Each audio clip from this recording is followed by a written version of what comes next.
सगळ्यांच्या शुभेच्छाबद्दल धन्यवाद. आणि 12 ऑक्टोबरला मी वाढदिवस साजरा करते.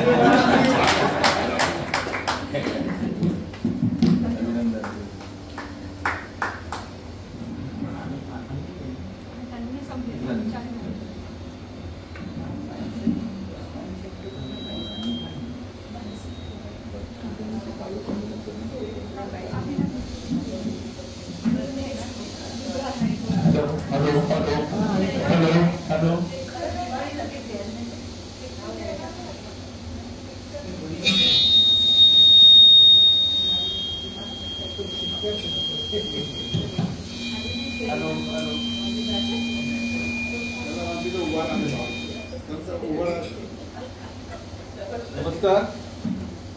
लोलक सतरंगी स्नेह संमेलन सोलापूर येथे डॉक्टर शिवदे यांनी रुबाईवर अत्यंत सुंदर काव्य सादर केलं.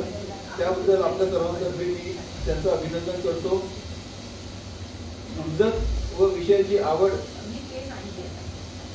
उपजत बुद्धिमत्ता व विषयाची आवड असली की डॉक्टर सुद्धा कवी बोलू शकतो, हे याचं एक उदाहरण आहे. मी त्यांचं अभिनंदन करतो.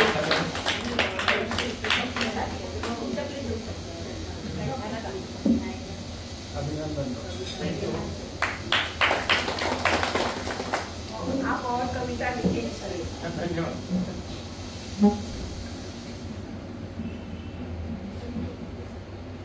डॉक्टर अनिल पाठक यांचा सर्वांना परिचय आहे. ते आपल्या ज्युवेलर सेवाभावी संस्थेचे सभासदच आहेत. ते अत्यंत हुशार व्यक्तिमत्व आणि त्यांचं प्रभावी असं वक्तृत्व आहे. ते म्हणजे ही इज ॲसेट फॉर आवर ज्युवेलर सेवाभावी संस्था.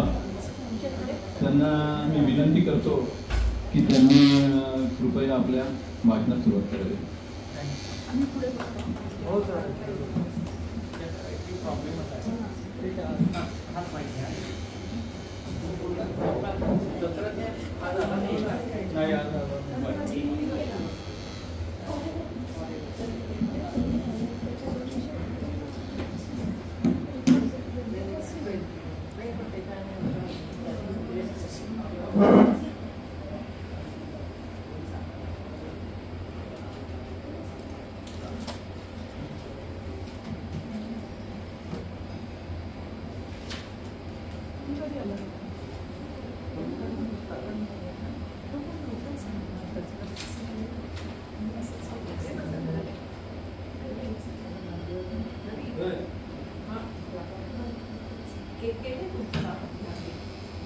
अध्यक्ष महोदय,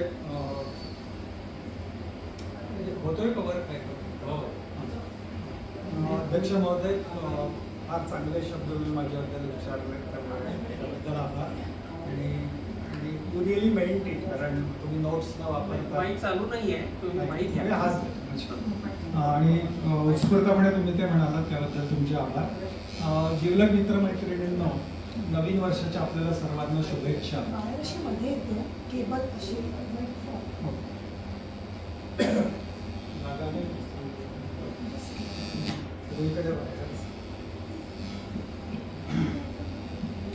जिवलग मित्रमैत्रिणींनो, नवीन वर्षाच्या तुम्हाला शुभेच्छा. आणि 9 ऑक्टोबरला उद्योगरत्न रतन टाटा यांचं निधन झालं आणि आपल्याला सगळ्यांना माहिती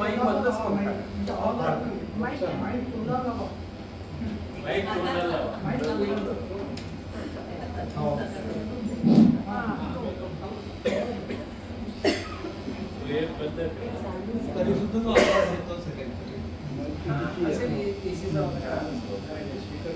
स्पीकरचा आवाज एक बंद केला मी, एक चालले तरी सुद्धा तो आवाज येतो.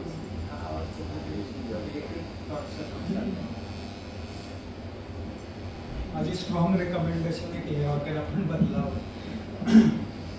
9 ऑक्टोबरला उद्योगरत्न रतन टाटा यांचं निधन झालं. तर आपल्याला सगळ्यांना माहिती की ते काही उद्योजक नव्हते, तर एक एंट्राप्रेन्योर म्हणून आपण त्यांच्याकडे पाहतो. सोशल एंट्राप्रेन्योर, फिलॉन्थ्रोपिस्ट, अशी अनेक पैलूंची त्यांच्या ओळख आहे.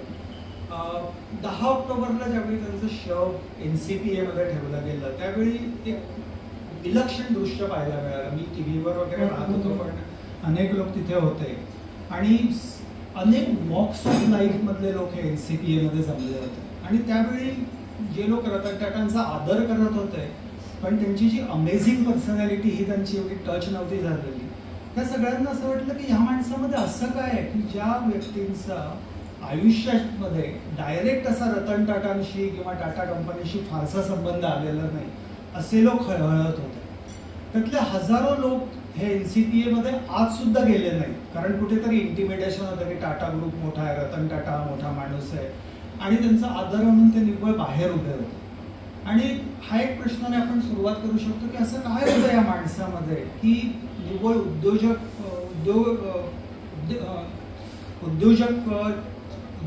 जे जगत आहे त्याच्यामधले लोक नाही, तर एक सामान्य लोक, कितीतरी लोक ज्यांचा उद्योगाशी फारसा संबंध नाही, जे दैनंदिन उदरनिर्वाह आपल्या वेगळ्या पद्धतीने करतात, असे लोक सुद्धा हळहळले. आणि असं काय होतं त्यांच्यामध्ये आणि त्यांची काही कारणं आपण या प्रेझेंटेशनमध्ये बघणार आहोत.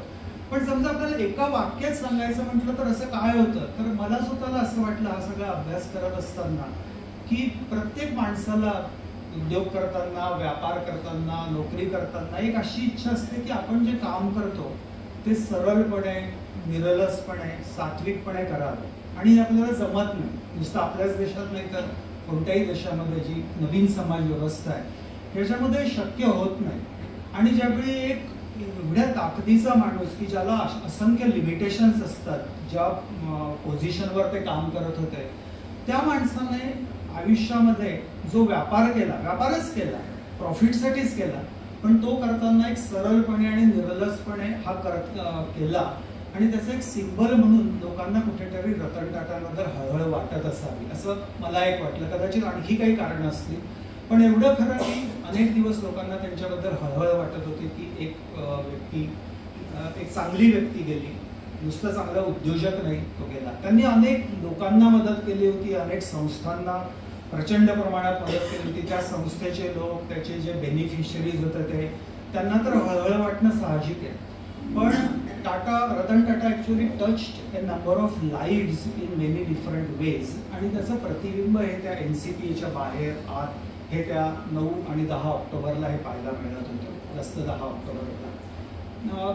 ही एक श्रद्धांजली झाली. आपल्या संस्कृतीत अशी पद्धत आहे की आपण श्रद्धांजली वाहतो ही साधारण त्यावेळी, आता 9-10 ऑक्टोबर, आज 5 नोव्हेंबर आहे, थोडंसं आपण त्या घटनेपासून दूर आलेलो आहोत आणि आता आदरांजली व्हायची वेळ झाली. आणि ही आदरांजली वाहणं हे थोडंसं अवघड असतं, कारण श्रद्धांजली या शब्दात असं आहे की मृत्यू हा कोणाचाही हा आपल्याला टच होतो, आपल्यातला कोणी एक माणूस गेला आणि त्याच्यावरची जी श्रद्धा असते त्यातून आपण देतो. आदरांजली ज्यावेळी देतो आणि त्यामुळे आपल्या संस्कृतीमध्ये 10वं, 12वं, नंतर 1 महिन्यानंतरचा कार्यक्रम, नंतर वर्षश्राद्ध असे त्याचे टप्पे ठरवून दिलेले आहेत. हे याच्यासाठी की ज्यावेळी आदरांजली देतो त्यावेळी एक महत्त्वाचा प्रश्न निर्माण होतो की आदर आहे त्यांच्याबद्दल, पण आपल्याला एक त्याचा फॉर्म्युला मांडावा लागतो की नेमका कशाबद्दल आदर आहे. आणि त्याच्यानंतर मग सामान्य माणूस जेव्हा जातो तेव्हा त्याच्या 1 महिन्यानंतर, जनरली 12व्या नंतर सुरू होतं, पण काही लोक अजूनही शोकात असतात, तर 1 महिन्यानंतर वगैरे इनहेरिटन्स म्हणजे वारसा त्याचा कोणी घ्यायचा, त्याची जी संपत्ती आहे त्या माणसाची त्याचं वाटप कसं करायचं असं होतं. आता एक मोठे लोक जेव्हा वारतात तेव्हा थोडासा त्याच्यामध्ये प्रॉब्लेम असतो, कारण त्यांची संपत्ती वाटणी वगैरे झाली, आपला सगळ्यांचा त्याच्याशी काही एवढा संबंध नाही. पण आपल्या सगळ्यांना असं वाटतं की जर मी टाटांचा आदर करतो, जर मी असं म्हणतो की मी खूप हळहळलो, अजूनही मला टाटा आठवतात, तर आता मला काहीतरी त्यांच्यातला आदर मला कशाबद्दल वाटत होता याचं एक काहीतरी फॉर्म्युला तयार करावा लागेल. आणि त्यामुळे लेगसी याला मराठीमध्ये तसा शब्द नाही आहे, तुम्ही डिक्शनरीमध्ये पाहिलं तर लेगसीला वारसा असंच म्हणतात, पण लेगसीचा अर्थ असं आहे की वैचारिक वारसा, सांस्कृतिक वारसा. आणि जेव्हा आपण म्हणतो की तर कधी कधी आपण सोपा मार्ग त्यातून स्वीकारतो, जेव्हा हे मोठे लोक वारतात तेव्हा आपण असं म्हणतो की खूप वाईट झालं, तर ते गेल्यामुळे कधीच आता ती पोकळीवरून निघणार नाही, त्यांची एक तस्वीर लावतो, त्याला हार लावतो, दरवर्षी कदाचित त्यांचे पुतळे उभारतो. आणि हे सगळं करण्यातून त्यांची जी लेगसी असते, त्या माणसाने जे आपल्यासाठी, आपल्या देशासाठी, आपल्या समाजासाठी जे काम केलं ते सगळं ऍक्च्युली कुठेतरी वाहून जातं. आणि त्यामुळे आपण असं आज प्रयत्न करणार आहोत की नेमकी काय लेगसी होती टाटांची. त्यांची संपत्ती वगैरे ती तर त्याची वाटणी झालेली आहे, पण जो त्यांनी वैचारिक, सांस्कृतिक आणि त्यांनी ब्रँड क्रिएशन कडून जो वारसा दिला तो नेमका काय होता याचा आपण प्रयत्न करणार आहोत. हे काम ऍक्च्युली मला दिलं याच्याबद्दल मी प्रोग्राम कमिटीचा आभारी आहे. सुरुवातीला असं झालं की आपले ट्रस्टी डॉक्टर बापूसाहेब पवार यांनी सुचवलं की रतन टाटांवर आपलं व्याख्यान व्हायला पाहिजे. आणि ज्यावेळी प्रोग्राम कमिटीने मला कॉल केला तेव्हा मी त्यांना सांगितलं की म्हणजे सगळ्यात लास्ट प्रायोरिटी तुम्ही मला द्या, कारण आपल्या क्लबमध्ये सगळे लोक उद्योजक आहेत, म्हणजे डॉक्टर आहेत, कोणी प्रोफेशनल्स आहेत, पण सगळे लोक काहीतरी उद्योग करतात. मी एक नोकरी करणारा माणूस आहे आणि त्याच्यामुळे रतन टाटांबद्दल ऍक्च्युअली बोलण्यासाठी उद्योजक माणूस असेल तर ते चांगलं होईल. आणि त्यांनी सांगितलं की अर्थातच आम्ही तो ट्राय केलेला आहे, पण शेवटी आम्ही तुमच्याकडे आलो. त्यातले काही लोक अवेलेबल नसले दिवाळीच्या बाहेर गेल्यामुळे. मग मी परत असं त्यांना सांगितलं की ठीक आहे, मी पण प्रयत्न करतो अजून कोणी मिळाला तर. आणि शेवटी तडजोड अशी झाली की अगदी कोणीच नाही मिळालं तर शेवटी अनिल पाठक हे रतन टाटांबद्दल बोलते. त्यामुळे मी कितपत त्याच्यासाठी इलिजिबल आहे याचं थोडीशी समरी मी तुम्हाला दिली, पण मी माझ्या दृष्टीने प्रयत्न करणार आहे. आणि जी लेगसी त्यांची मांडणार ही माझ्या पर्स्पेक्टिव्हने मांडणार आहे. Some of you may agree with that, some of you may not, आणि तुमचे स्वतःचे काही विचार असतील लेगसीबद्दल. पण माझं एवढंच म्हणणं आहे की आपण सगळ्यांनी मिळून त्यांची जी लेगसी होती, त्यांचा जो वैचारिक आणि सांस्कृतिक वारसा होता तो काय याच्याबद्दल थोडासा विचार केला पाहिजे.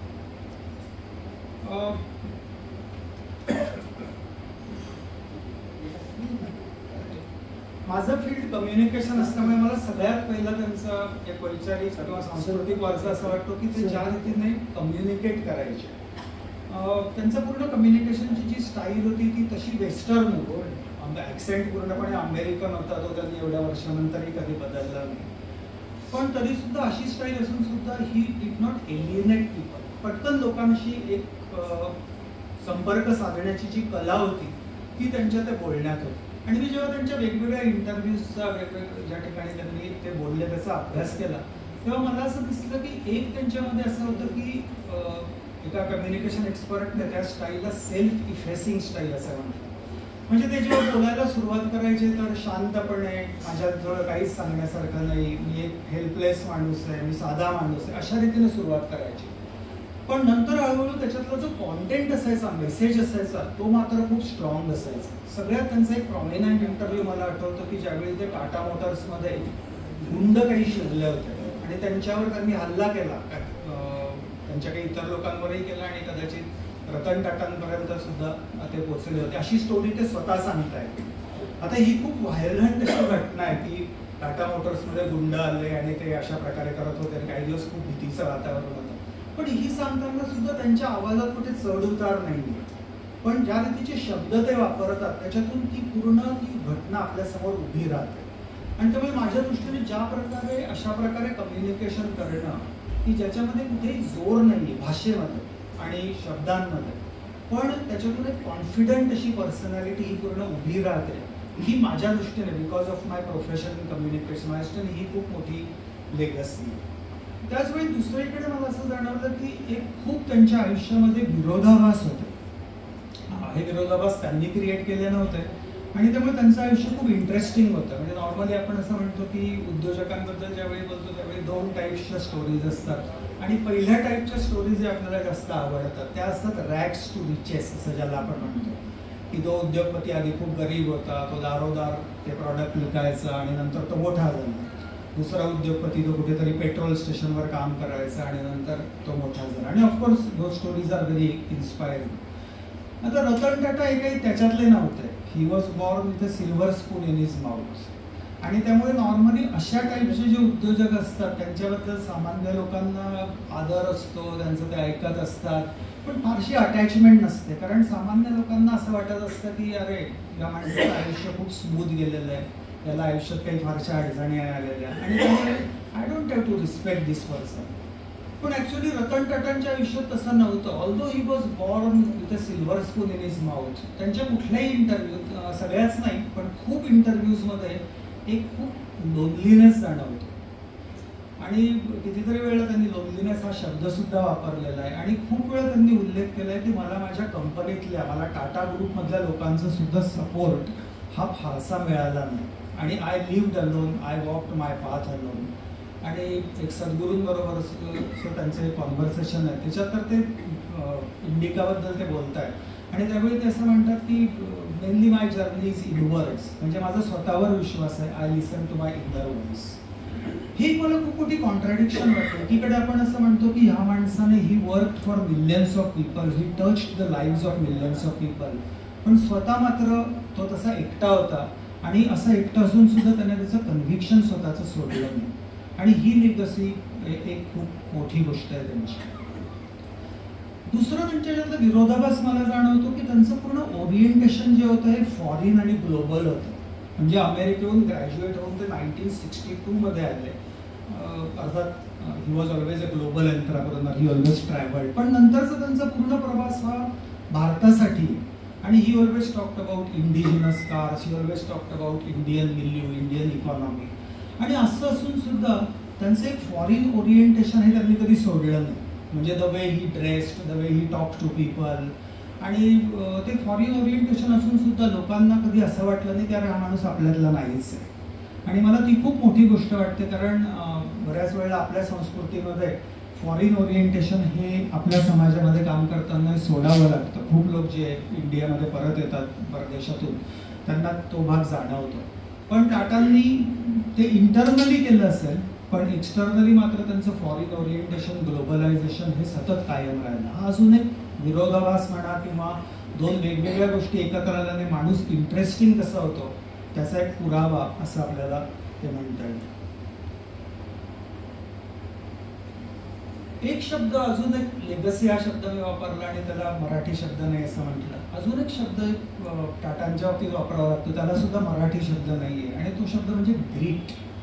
GRIT, great. हा शब्द आपण केव्हा वापरतो? तर जिममध्ये एखादा मनुष्य वजन उचलतोय आणि ती वजन उचलताना शेवटचे 5-10 किलो जेव्हा तो उचलतो तेव्हा तो दात खाऊन ते वजन उचलतो आणि ही कम्प्लीट्स दॅट जॉब आणि त्याला ग्रीट असं म्हणतात. की एक गोष्ट एकदा घेतली, मराठीमध्ये कदाचित जिद्द, उत्साह, एखादी गोष्ट न सोडणे, अशा अनेक शब्द वापरून हा एक ग्रीट हा शब्द आपल्याला वापरतात. So he had tremendous greet. आणि समजा एक तरुण मुलांना आपल्याला सांगायचं असेल की टाटांची लेगसी तुझ्यासाठी काय आहे, तर आयुष्यभर पहिल्यापासून शेवटपर्यंत ठेवलेली ग्रीट ही मला खूप महत्त्वाची वाटते. त्याचा मी काहीतरी उल्लेख आता डिटेल्समध्ये करणार आहे. तर त्याच्यासाठी आपण एक तुम्हाला माहिती असलेली गोष्ट कदाचित आपण करणार आहोत आणि ती म्हणजे टाटांची बायोग्राफी आपण थोडीशी पाहणार आहोत. पण माझा उद्देश थोडासा वेगळा आहे. माझा उद्देश असा आहे की ही टाटांची बायोग्राफी, त्यांचं जीवनपट पाहताना त्यांचा ग्रीट त्यांच्यात कशी होती ती मला दाखवायचं आहे. तर आपल्याला माहिती आहे की 1937 साली त्यांचा जन्म झाला आणि त्याच्यानंतर 18व्या वर्षी रिव्हरडेल कंट्री स्कूल न्यूयॉर्क सिटीमधलं, तिथून त्यांनी त्यांचं मॅट्रिक्युलेशन केलं आणि नंतर ग्रॅज्युएशन त्यांचं कॉर्नेल युनिव्हर्सिटीमधून त्यांनी आर्किटेक्चरल इंजिनिअरिंगमध्ये डिग्री घेतली. आता त्या काळामध्ये 1962 मध्ये आर्किटेक्चरल इंजिनिअरिंगमध्ये डिग्री मिळवणं ही खूप वेगळ्या पद्धतीची गोष्ट होती आजच्यापेक्षा अर्थात. पण आपण त्यांचं वय पाहिलं तर ते खूप इंटरेस्टिंग आहे. तर 1937 मध्ये बॉर्न झाल्यामुळे एज 22ला ही बिकेम ग्रॅज्युएट. तर नॉर्मली 20-21ला होतो probably. He was a bit delayed in graduation आणि 22व्या वर्षी त्यांनी कॉर्नेलमध्ये डिग्री घेतली. त्यावेळी त्यांचा काहीही असा विचार नव्हता की आपण भारतासाठी काही काम करायचं किंवा भारतात परत यायचं. ही डिग्री केली असताना लॉस एंजलिसमधले खूप मोठे आर्किटेक्ट होते क्विन्सी, आणि ती फॉर्म अजूनही आहे of course. That Quincy architect is no more. पण क्विन्सींचा जो ठसा आहे तो US आर्किटेक्चरवर खूप आहे. त्यांच्या फर्मने कॉर्नेल युनिव्हर्सिटीमध्ये ज्या प्रकारचं आर्किटेक्चर केलेलं आहे ते अजूनही एक मॉडेल मानलं जातं. आणि रतन टाटांनी ज्यावेळी ग्रॅज्युएशन केलं त्यावेळी क्विन्सी तिथे आलेले होते कॉर्नेलमध्ये. सो ही मेट क्विन्सी आणि क्विन्सी इमिडिएटली गॉट इम्प्रेस्ड की अरे या मुलामध्ये काहीतरी आहे. कारण हे जे मोठे आर्किटेक्ट्स असतात, Quincy was a hugely tremendously famous firm at that time. अजूनही ती मोठी फर्म आहे पण त्यावेळी त्यांना खूप मोठमोठ्या असाइनमेंट्स क्विन्सींना मिळत होत्या. क्विन्सी जोन्स, ॲक्च्युली त्यांचं नाव होतं क्विन्सी जोन्स आर्किटेक्ट, फर्मचं नाव आहे क्विन्सी. ही इमिडिएटली सॉ की this person has some kind of spark, आणि त्यामुळे ते म्हणाले की तुझं ग्रॅज्युएशन झाल्यानंतर तू माझ्याकडे इंटर्नशिपला ये. आणि he started doing his internship, he love his job, आणि त्यांना ते आवडलं होतं. तर इव्हेंच्युअली त्यांचा विचार असा होता की कॅलिफोर्नियामध्ये, लॉस एंजलिसमध्ये सेटल व्हायचं, आणि ही स्टार्टिंग वॉज इमिडिएट गुड. म्हणजे आपण असं म्हणतो ना की ग्रॅज्युएट झाल्यानंतर पहिला जॉब जो तुमचा असतो, इंटर्नशिप जी तुमची असते, that kind of charts your path. आणि तो रतन टाटांचा पाथ होता. He was going to be extremely successful architect in United States. आणि त्यावेळी त्यांना एक अशी बातमी आली की हिज ग्रँडमदर वॉज सिक, आणि he was extremely attach to his grandmother. आणि त्यामुळे ते इथे आले म्हणजे भेटण्यासाठी आले. He did not leave Quincy and came here, he came here. आता त्या आजी ज्या होत्या त्या थोड्याशा वयाप्रमाणे त्यांचं आजारपण, आपल्याला माहिती आहे की कसं असतं की मनुष्य जेव्हा येतो, आणि US मधून इथे यायचं, आज तिला बरं वाटते, उद्याने ते आजारपण चालू राहिलं. त्या गेल्या, त्याच्यानंतर सुद्धा Ratan Tata continued staying here. He did not intend to stay here, पण ही कंटिन्यूड की त्याच्यानंतर आपण थोडे दिवस इथे थांबू वगैरे. आणि त्याच्यानंतर JRD त्यांना म्हणाले की तू असं किती दिवस इथे बसतोस, तर तू you go to the shop floor आणि वर्क देअर. आता मी ती ग्रीडची गोष्ट सांगतो ती अशी आहे, ज्यावेळी 1962 मध्ये हिज एज वॉज 25, आणि you have to imagine the age in that context. म्हणजे आज 2024 मध्ये 25 वर्षाचा मनुष्य हा फारसा सेटल झालेला नसतो.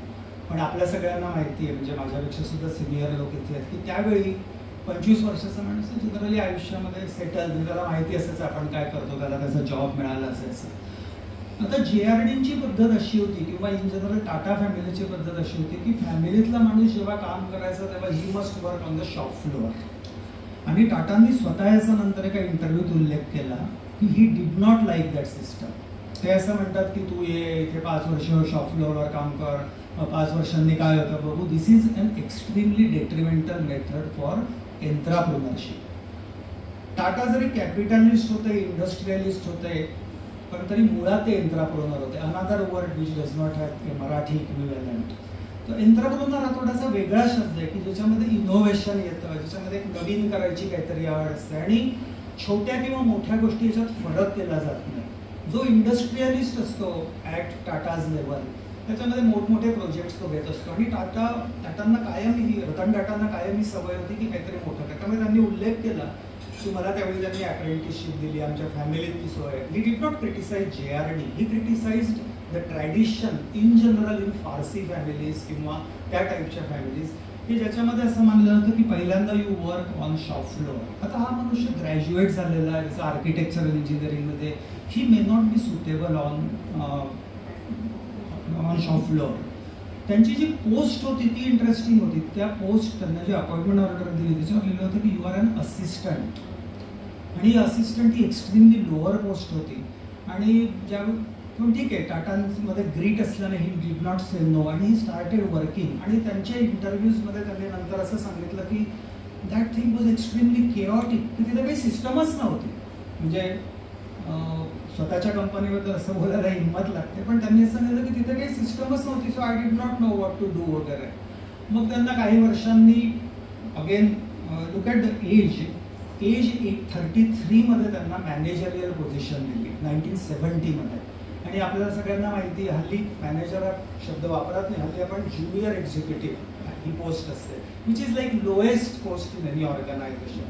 तर त्यांना ती, म्हणजे assistant of course is the lowest, पण मॅनेजमेंट केडरमध्ये junior executive is the lowest post. त्यावेळी मॅनेजर हा शब्द आत्तापर्यंत सुद्धा वापरायचे. He work as manager. आणि ती ग्रीट असल्याने त्यांनी ते सगळे जॉब्स केले. नंतर एक नेल्को कंपनी होती, माझ्या वडिलांकडे ॲक्च्युली नेल्को रेडिओ होता, so that story touch to me. की त्यावेळी नेल्को ही खूप चांगली कंपनी होती, खूप वर्ष आम्ही तो रेडिओ वापरला, it never actually died down. आणि ही जी नेल्को कंपनी होती it was a really working well. आणि कोणी ते घ्यायला तयार नव्हतं, because nobody wants failure, everybody wants smooth and cosy and comfortable jobs in big organisations. परत JRDनी सांगितलं की तू जरा नेल्कोकडे बघ. आणि टाटांचं स्वतःचं एस्टिमेट असं होतं की हे really work well on Nelco. आणि त्यांनी ट्रबल शूटिंग केलं, त्या कंपनीला बाहेर आणण्याचा प्रयत्न केला. पण ज्यावेळी पुढे 1991 मध्ये JRD said की probably Ratan will be my successor, त्यावेळी रुसी मोदी गॉट एक्स्ट्रीमली अनॉइड, कारण Russi Mody was suppose to be the successor. आणि नुसतं रुसी मोदी नाही तर बाकीचे सगळे लोक म्हणाले की अहो ज्या माणसाला नेल्कोस आधी सांभाळता आले नाही त्यांना नेल्कोमध्ये डायरेक्टरची पोझिशन दिली 1980 मध्ये. हिज एज वॉज 43 वयामध्ये या माणसाला पहिल्यांदा डायरेक्टर, आणि तेही असं एक छोट्याशा तेलको कंपनीचं which is about to die. ह्याला मी ग्रीट म्हणतो. आणि टाटांनी स्वतः त्याचा सिमी गरेवाल बरोबरच्या इंटरव्ह्यूमध्ये उल्लेख केला. ते म्हणाले की इतकी लॉंग अप्रेंटिसशिप मी कधीच पाहिलेली नाही. त्यांचे ते शब्द असे भिडणारे असतात. इतकी लॉंग अप्रेंटिसशिप मी स्वतः कधी पाहिली नाही. आणि व्हॉट ही वॉन्टेड टू से की मी कोणाला या पद्धतीने ग्रो करणार नाही. आणि he did that. In his companies, people did not have to work on shop floor first. If he sees the talent, he will appoint that person at an appropriate position. दुसरी गोष्ट अशी की promotion देताना जे channels असतात ते या पद्धतीचे चॅनेल्स त्यांनी वापरले, because he himself had suffered. आणि त्यामुळे he was although he was probably born with silver spoon in his mouth, पण त्या माणसाच्या आयुष्यामध्ये असंख्य पेन, खूप लोनलीनेस, सॉलिटरीनेस, पण तरीसुद्धा एक ग्रीट सतत आहे. आणि त्यामुळे जी वैचारिक लेगसी आपल्याला त्यांची पाहिजे असेल, इंटेलेक्च्युअल पाहिजे असेल, कल्चरल पाहिजे असेल तरुण मुलांसाठी, तर त्यांनी त्यांच्या बायोग्राफीकडे थोडंसं डिटेल्समध्ये पाहिलं पाहिजे. आजचा तरुण असतो, किंवा मी तरुणच नाही म्हणत, मी स्वतःसुद्धा, आपण खूप पटकन इम्पेशंट होतो. आणि probably that patience has to be learn from Ratan Tata. आता 1991 मध्ये काय झालं का, म्हणून मी ग्रीटचा तर दुसरा, कारण greet is not merely patience, म्हणून मला त्याला मराठी शब्द नाही सापडत. याला आपण पेशन्स म्हणू की तो मनुष्य दिलेलं काम करतोय, कधी तक्रार नाही करत. जेव्हा त्याला अपॉर्च्युनिटी मिळते तेव्हा तो मात्र आतापर्यंत त्याने मूठ वळून घेतलेली असते, सगळा संताप मनामध्ये ठेवलेला असतो, काय काय गोष्टी करायच्या ते ठरवलेलं असतं. आणि 1991 मध्ये त्यांना अपॉर्च्युनिटी मिळताच त्यांनी ते करायला सुरुवात केली. तर त्यावेळी टाटा JRD कशा पद्धतीने चालवायचे Tata group, that was extremely different from the way Ratan Tata ran Tata group. JRDची पद्धत अशी होती की एक मोठं एम्पायर आहे आपलं टाटा, आणि त्यामुळे ज्या मोठ्या कंपनीज त्यातल्या आहेत, म्हणजे टाटा स्टील ही ऑफकोर्स त्यातली मोठी कंपनी होती, तर ती त्यांनी रुसी मोदींना देऊन टाकली होती. आणि त्यांना पूर्ण फ्रीडम द्यायचं. JRD would never meet them, never question them, they meet only for social occasions. आणि त्यामुळे कुठल्याही प्रकारची रिस्पॉन्सिबिलिटी, कुठल्याही प्रकारचं क्रॉस क्वेश्चनिंग हे करण्याची ही पद्धत नव्हती. म्हणजे JRDने ती स्वतःहून तयार केली होती. So once it comes to Tata steel, whatever Russi Mody says is final. त्याच्यानंतर there was no upper authority.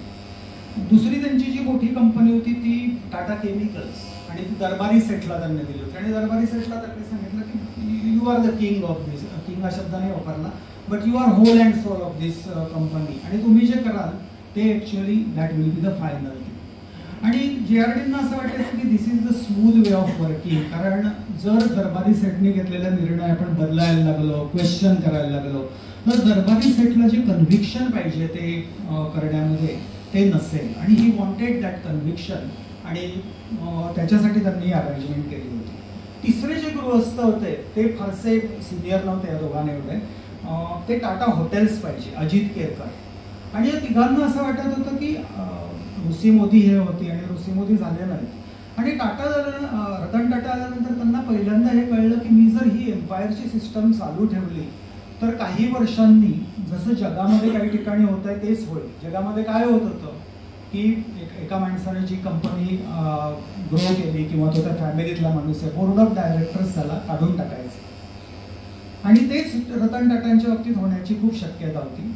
पण नॉट ओनली दॅट, पण रतन टाटांच्या लक्षात आलं की जरी काढून नाही टाकलं, पण मला ज्या गोष्टी करायच्या आहेत, आणि because he had that long apprenticeship, कारण 1991 मध्ये त्यांचं वय काय होतं, एज 54. आणि त्यावेळेचा काळ लक्षात घ्या 91, की ज्यावेळी 54 नंतर मनुष्य म्हणायचं की आता मी probably I will work for 10-15 years actively. त्यावेळी त्यांना चेअरमन केलं गेलं. So probably that was his first job where he was given autonomy. आणि त्यामुळे त्यांनी एक आयडिया केली. ते म्हणाले की हे 3 लोक तर मला नकोत पाहिजे, कारण हे 3 लोक जोपर्यंत आहेत तोपर्यंत मला फारसे काही इनोव्हेशन्स करता येणार नाही, लोक यांचंच ऐकणार, आणि माझं नेल्कोचं जे फेल्युअर हे कायम हे लोक साईट करणार. आणि त्यामुळे त्यांनी एक केलं की रिटायरमेंट ही जी कॉन्सेप्ट होती की जी टाटामध्ये कधी तो शब्द उच्चारला जायचा नाही, म्हणजे हायर लेवलला, की once you become a director किंवा once you become chairman of a company then you work there until you decide to quit किंवा until you leave this world whatever. तर अशी पद्धतीनं रिटायरमेंट हा शब्द नव्हता आणि टाटांनी मॅन्युअल वाचलं आणि ते म्हणाले ॲक्च्युली आपल्या ह्याच्यात आहे, आपल्या ह्यात रिटायरमेंट हा शब्द आहे. आणि रिटायरमेंट केल्यानंतर त्यांनी ऋषी मोदींना पहिल्यांदा सांगितलं की you have crossed the age of retirement आणि you need to go back. Rishi Modi गेले, दरबारी सेट टूक द हिंट आणि दरबारी सेटनी त्यांना फारसं न म्हणता त्यांनी स्वतःहून सांगितलं की मी पण जातो. आता अजित केरकरचा प्रश्न होता, he was not of the retirement age, तो तसा रिलेटिव्हली यंग माणूस होता. तर आता यंग कशाला आपण म्हणायचं ते हे स्वतःच 54 होते पण रिलेटिव्हली यंग.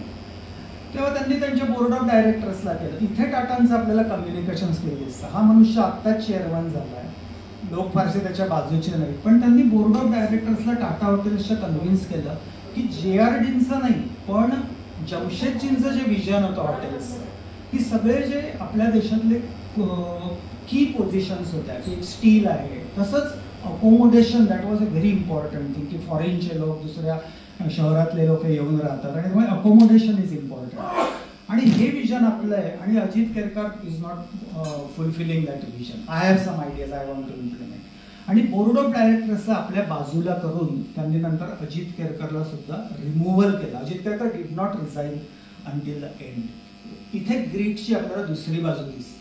तेव्हा तुम्हाला जर पर्सनॅलिटी डेव्हलप करायची असेल आणि त्याच्यामध्ये टाटांची लेगसी पाहिजे असेल तर ग्रीट हा शब्द वापरावा लागतो.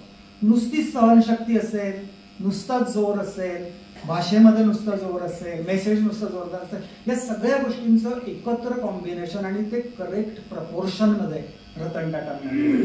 आणि we just have to see his interviews, कारण त्यांनी ते खूप ठिकाणी ते चांगल्या रीतीने सांगितलेलं आहे. 91 to 2012 मध्ये काय झालं, अनेक गोष्टी झाल्या. त्यांनी अनेक देणगी दिली. ही वॉज अ ग्रेट फिलॉन्थ्रॉपिस्ट वगैरे. टाटासाठी त्यांनी काय केलं, was JRD correct in choosing Ratan Tata, कारण सगळ्या लोकांचा विरोध होता.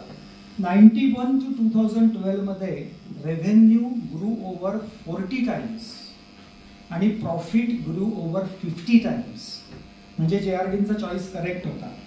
पण या दोन गोष्टी एवढ्या म्हणजे ऑफकोर्स खूप महत्त्वाच्या आहेत. 40-50 टाइम्स सेल्स करणं दॅट्स नॉट इझी. पण त्यातला बराचसा भाग दॅट वॉज ॲट्रिब्युटेड टू नरसिंहराव आणि मनमोहन सिंग. त्यांनी जे 91 मध्ये लिबरलायझेशनचं धोरण आणलं होतं आणि त्यामुळे एकट्या रतन टाटांचं ते क्रेडिट नाही आहे किंवा टाटा केमिकल्सचं नाही, तर एकूण देश was growing very fast. It was easy to sales grow. त्यामुळे ओके, पण 40-50 टाइम्स दॅट्स क्रेडिटेबल. पण त्यांनी एक गोष्ट जी केली ती महत्त्वाची आणि त्यामुळे त्यांची लेगसी पाहताना आपल्याला ते पाहावं लागेल. त्यांनी काय केलं की सेल्स हा टाटाचा जो होता तो नेहमी कमोडिटीजमधून यायचा. Majority was commodities. आणि टाटांनी ते बदललं आणि तुम्ही 2012 नंतर पाहिलं तर sales mainly came from brands. आणि याला इंडियामध्ये महत्त्व होतं. आज आपल्याला विशेष नाही वाटत because brands are everywhere. Brand development काय आहे सगळ्यांना माहिती आहे. Companies pour millions of rupees on brand development. पण 91 नंतर जेव्हा इंडिया लिबरलाइज होत होता तेव्हा ब्रँड व्हॅल्यू ही गोष्ट इंडियामध्ये कळत नव्हती. थिओरिटिकली कळायची, कॉलेजेसमध्ये युनिव्हर्सिटीजमध्ये ब्रँड व्हॅल्यू शिकवली जाते. पण एखादा मनुष्य जर 500 कोटी रुपये ब्रँडमध्ये टाकायला लागला, म्हणजे फॉर एक्झाम्पल त्याच्यानंतर जी मॅगी कंपनी आली ते put 1300 crores just to develop brand, तर त्यावेळी ते कॉमन झालं. पण टाटांच्या वेळी दिस वॉज नॉट कॉमन. आणि त्यामुळे आणि एस्पेशली त्यांच्या कंपनीमध्ये, कारण टाटा ग्रुपमध्ये असं वाटायचं की Tata is already a big brand आणि त्याच्यामुळे मला आता पुन्हा अमुक ब्रँड डेव्हलप करण्यासाठी खर्च करायची काय गरज आहे. मग रतन टाटा न्यू दिस की टाटा हा ब्रँड हा टिकू शकत नाही, इंडिया हा ब्रँड टिकू शकत नाही, तर त्याच्यानंतर आपल्याला छोटे छोटे ब्रँड्स हे डेव्हलप करून ह्याच्यात पैसे टाकावे लागतील. आणि हे करत असताना त्यांना अनेक विरोध झाले, ते आपण बघणार आहोत नंतर. पण मेनली हे लक्षात घ्यायला पाहिजे की sales, majority of the sales came from brands आणि कमोडिटीजवरची ही जी भिस्त होती टाटा ग्रुपची ती कमी झाली. दुसरं एक असं झालं की त्यांचा जो सेल होता, एक मिनिटाने आपण ते पाहू. तर पहिली गोष्ट ही की त्यांचं सगळं ब्रँड्समधून आलं, कमोडिटीजमधून आहे. दुसरं त्यांनी असं केलं की ॲक्विजिशन सुरू केले. आता लोक त्याच्यामध्ये वीक शब्द वापरतात. तो शब्द म्हणजे Tata, Ratan Tata did globalisation. That word is not correct. कारण ग्लोबलायझेशन करणं म्हणजे काय, मी आता एक गोष्ट इथे विकतो ती लंडनमध्ये विकणं, की माझा ब्रँड ग्लोबलाइज झाला. There is no big deal in that, कारण world had become much closer after 91, after 2000. What Ratan Tata did, he said that I will actually acquire some of the major companies. आणि आपल्याला सगळ्यांना माहिती आहे की 3 major त्यांचे जे ॲक्विजिशन्स होते, त्याच्यामुळे नुसतं रतन टाटा नाही, नुसतं टाटा ग्रुप नाही, तर India actually acquired A very respectable position on the global business map. हे 3 त्यांचे ॲक्विजिशन्स कुठले? कोरस स्टील ही जी मोठी कंपनी होती ती इंडियाने म्हणजे टाटा ग्रुपने ॲक्वायर केली. त्याच्यानंतर टेटली ही चहाची कंपनी होती, it was a big brand, तो त्यांनी ॲक्वायर केला. आणि सगळ्यात महत्त्वाचं म्हणजे जगवार लँड रोव्हर ही कंपनी टाटांनी ॲक्वायर केली. आणि हे अनइमॅजिनेबल आहे, म्हणजे आज सुद्धा वाचताना अंगावर काटा येतो की त्यावेळी या माणसाने जगवार लँड रोव्हर, टेटली आणि कोरस स्टील या 3 कंपन्या, अजून काही आहेत पण मी 3 मेजर घेतल्या, ह्या ॲक्वायर केल्या. आज सुद्धा ते वाचताना काटा, जितकं आपल्याला इंडियाचा फ्रीडम स्ट्रगल वाचताना, इतर लोकांनी इंडियासाठी काय काय केलं ते वाचताना, तेवढ्याच हे 3 ॲक्विजिशन्स इंटरनल विरोध असून सुद्धा ते करू शकले. म्हणजे त्यांच्यामध्ये कुठल्या टाईपची कम्युनिकेशन आणि लिडरशिप स्किल्स असतील ते आपण पाहू शकतो. आता याच्यानंतर मी पहिलं सांगितलं की सेल केम फ्रॉम ब्रँड्स. या सगळ्याचा परिणाम काय झाला? 2012 म्हणजे शेवटी त्यांच्या करिअरच्या 65% of the revenue was coming internationally. फक्त 35 त्यांचा लोकल प्रोडक्ट्समधून येत होता. त्यांनी हे ॲक्विजिशन्स केल्यामुळे 65% of the revenue was coming international. आणि हे फक्त टाटा ग्रुपचं महत्त्व नाही आहे, तर इंडियातला एक मोठा ग्रुप, आज सुद्धा तो मोठा ग्रुप आहे, तेव्हा पण होता, त्याच्या आधी पण होता. म्हणजे आपण लहानपणापासून म्हणायचो की टाटा बिर्ला असं, तर त्याच्यामुळे तो खूप मोठा ग्रुप होता. आणि त्यामुळे every achievement was Tata was seen as Indian achievement. टाटांनी हे एक्वायर केलं असं जेव्हा जगामध्ये बातमी जायची, त्यावेळी नॅचरली मेसेज वॉज गोईंग की इंडिया इज ग्रोईंग स्ट्रॉंगर. आणि इकडे नरसिंहराव आणि मनमोहन सिंग त्यांनी ते एक बॅकग्राऊंड तयार केलेलं होतं की India what is the fruit of liberalisation, ते टाटा जगाला ॲक्च्युली दाखवून देत होते. आणि त्यामुळे काही वर्ष असं म्हटलं जायचं, आता ते कमी झालं, पण काही वर्ष असं म्हटलं जायचं, हो there is nothing that is going to stop India. आणि हे वाक्य येण्यामध्ये ह्या 3 ॲक्विजिशन्सचा खूप मोठा भाग होता. आता 2012 मध्ये जेव्हा टाटा आले, ही ग्रीट वगैरे आपण बोललो, त्यांनी काय केलं ते सांगितलं, JRDचं चॉईस कसा करेक्ट ते सांगितलं. 2012 मध्ये टाटा असं का म्हणतात की मला आता रिटायर व्हायचं आहे? तर एक गोष्ट अशी होती की त्यांनी जो रूल रुसी मोदीला लावला होता, तर त्यांना ते फेअर नाही, ही did not think that's fair, की आता माझं ते एज झालेलं आहे, so I should retire. That is one. आणि सेकंड, त्यांनी एका इंटरव्ह्यूमध्ये सांगितलं की ह्या सगळ्या गोष्टी त्यांनी ज्या केल्या त्याच्यामध्ये मुळात त्यांचा जो पिंड होता तो पिंड हा एंत्राप्रुनरचा होता. आणि तो एंत्राप्रुनरचा पिंड काही सॅटिस्फाय होत नव्हता, तर त्याला खूप विरोध होता.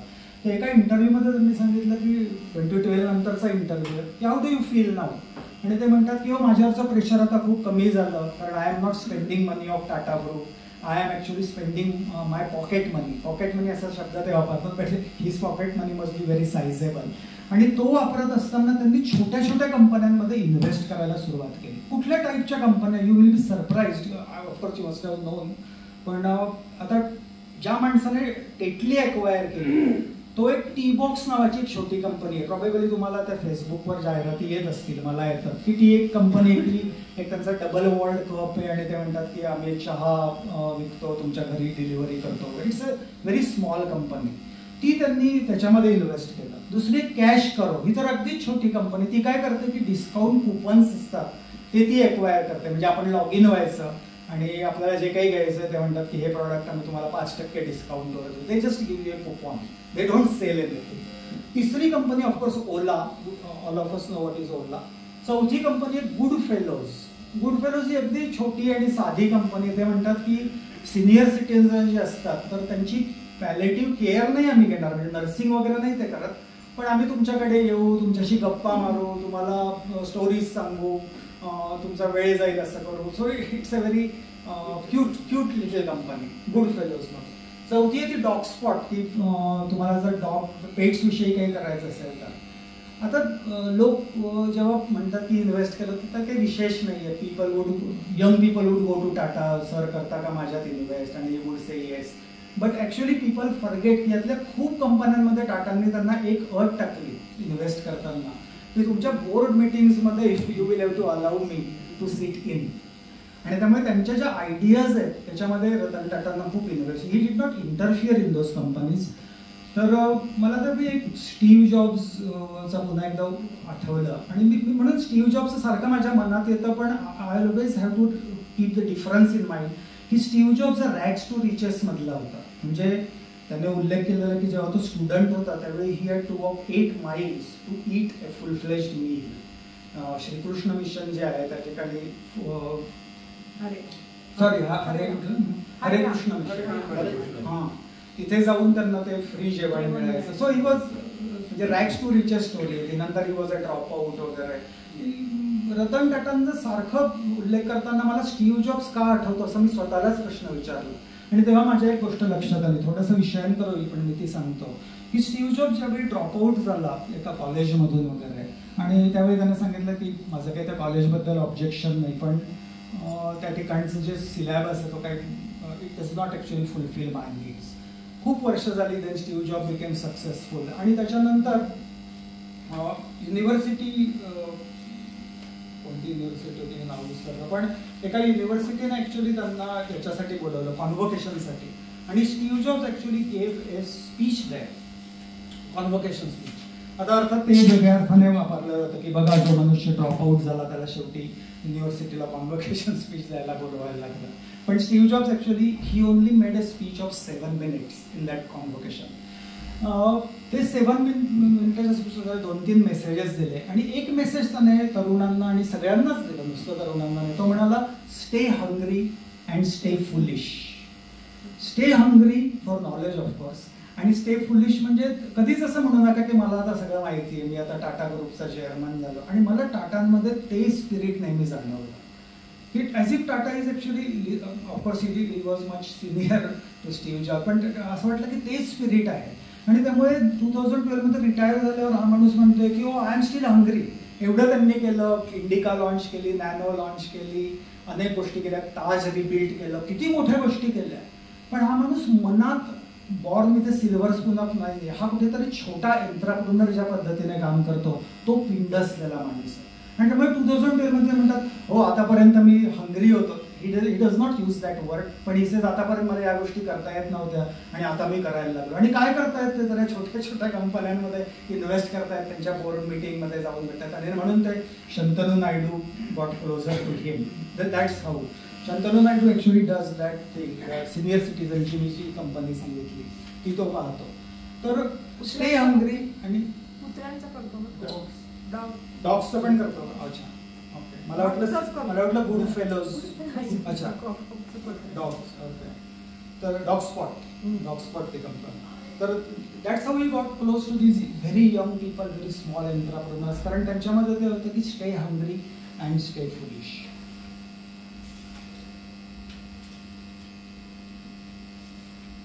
आपण एक क्विकली इंडिकाची स्टोरी पाहू, then you will probably realise की ग्रीट मी कशाला त्यांची म्हणतो. आता इंडिका ही 1998मध्ये लॉन्च झाली, आपल्याला सगळ्यांना माहिती आहे. आणि as soon as it was launch 1,15,000 bookings त्या कारला मिळाल्या. How was it actually advertise? It's very interesting to see how it was advertise.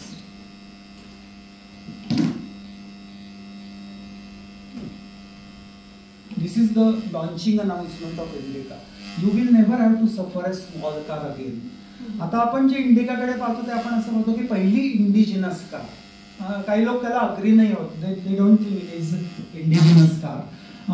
याचं कारण असं की खूप लोक म्हणतात की अँबॅसेडर वॉज इंडिजिनस कार, खूप लोक असं म्हणतात Maruti Suzuki was indigenous. Technically it was indigenous कारण मारुतीचं सुझुकीची कोलॅबोरेशन होतं. Ambassador was modelled on British cars, design original नव्हतं.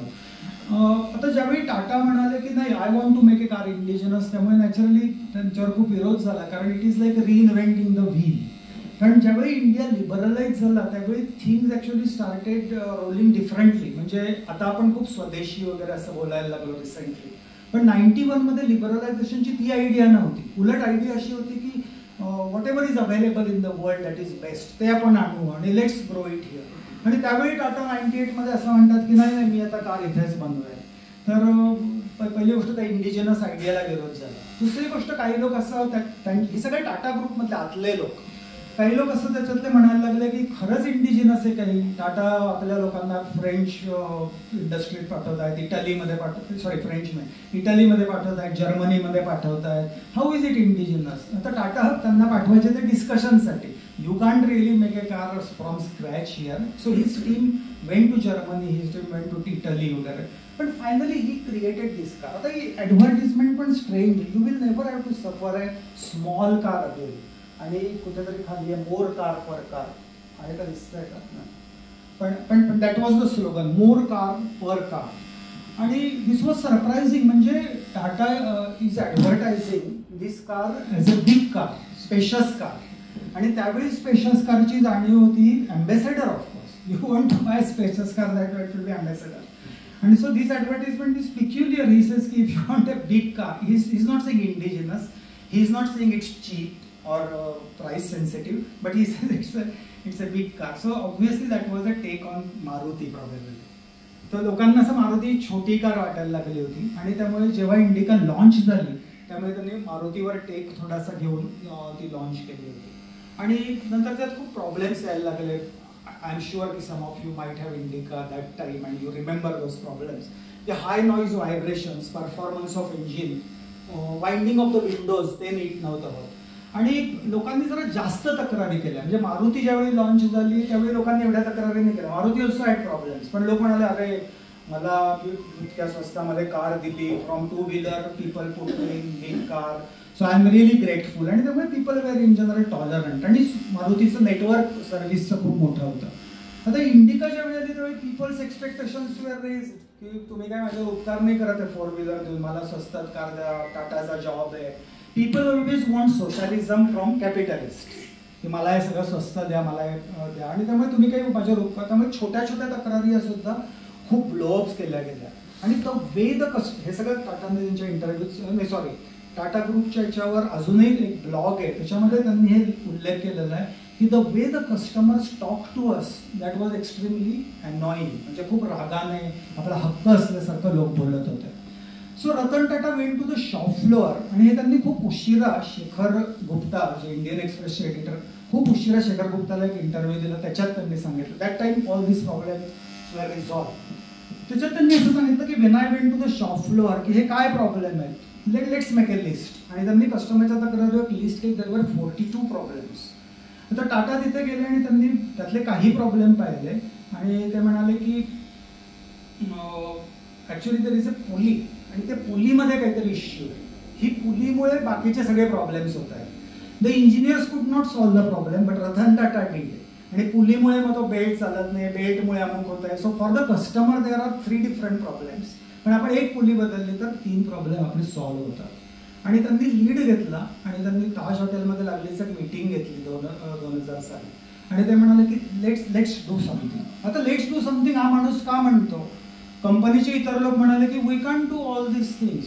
आता आपल्याला कार्स रिकॉल होतात ते खूप सोपं वाटतं, पण 2000 मध्ये कार्स रिकॉल करणं, फ्री त्यांचे पार्ट्स बदलणं, that was not an easy job for the company.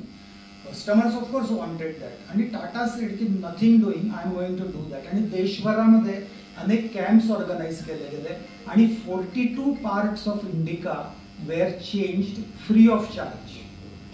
But that's not the only thing. Tata म्हणाले की नुसते तुम्ही ते सर्व्हिस कॅम्प्स ऑर्गनाईज करू नका, तर त्याच्या प्रत्येक सर्व्हिस कॅम्पच्या शेजारी एक कस्टमर केअर सेंटर होतं. त्या कस्टमर केअर सेंटरमध्ये कम्युनिकेशनचे एक्सपर्ट बसवलेले होते आणि लिसनिंग एक्सपर्ट्स राहतात की तुम्हाला काही व्हेंट करायचे आहे तुमच्या तक्रारी तर यू गो देअर. कारण खूप अँगर होतं, कारण आम्ही तुम्हाला सांगत होतो नका करू वगैरे, इंडिजिनस कार नका बनवू, असा खूप अँगर होता. आणि तो अँगर सॅटिस्फाय करण्यासाठी कस्टमर केअर सेंटरमध्ये लोक बसवले होते who would just listen to the customers. ते तर सगळे 42 पार्ट्स फ्री होते. आणि at that end of year Tata Automobiles, that company had to show a loss of 500 crores. So naturally it was not supported. तुम्ही मूर्ख असता की 42 पार्ट्स तुम्ही फ्री ऑफ चार्ज बस परत आहे. But as I said, why did Tata spend 100 crores? त्याच्यानंतर पुढे त्यांना त्याचा रिझल्ट मिळाला. ज्यावेळी V2 लॉन्च झाली तर तो सगळा डेटा टाटा ऑटोमोबाईल्सला मिळाला, कारण 42 पार्ट्स बदलताना सगळ्या कार्सचा स्टडी झालेला होता. आणि V2 जेव्हा लॉन्च झाली तेव्हा it became fastest selling automobile in Indian history. कुठल्याही कार्सपेक्षा ती जास्त विकली गेली. It sold 100,000 cars in 18 months and its market share was 20%. एका कारने 20% शेअर मिळवला आणि ते या टाईपच्या.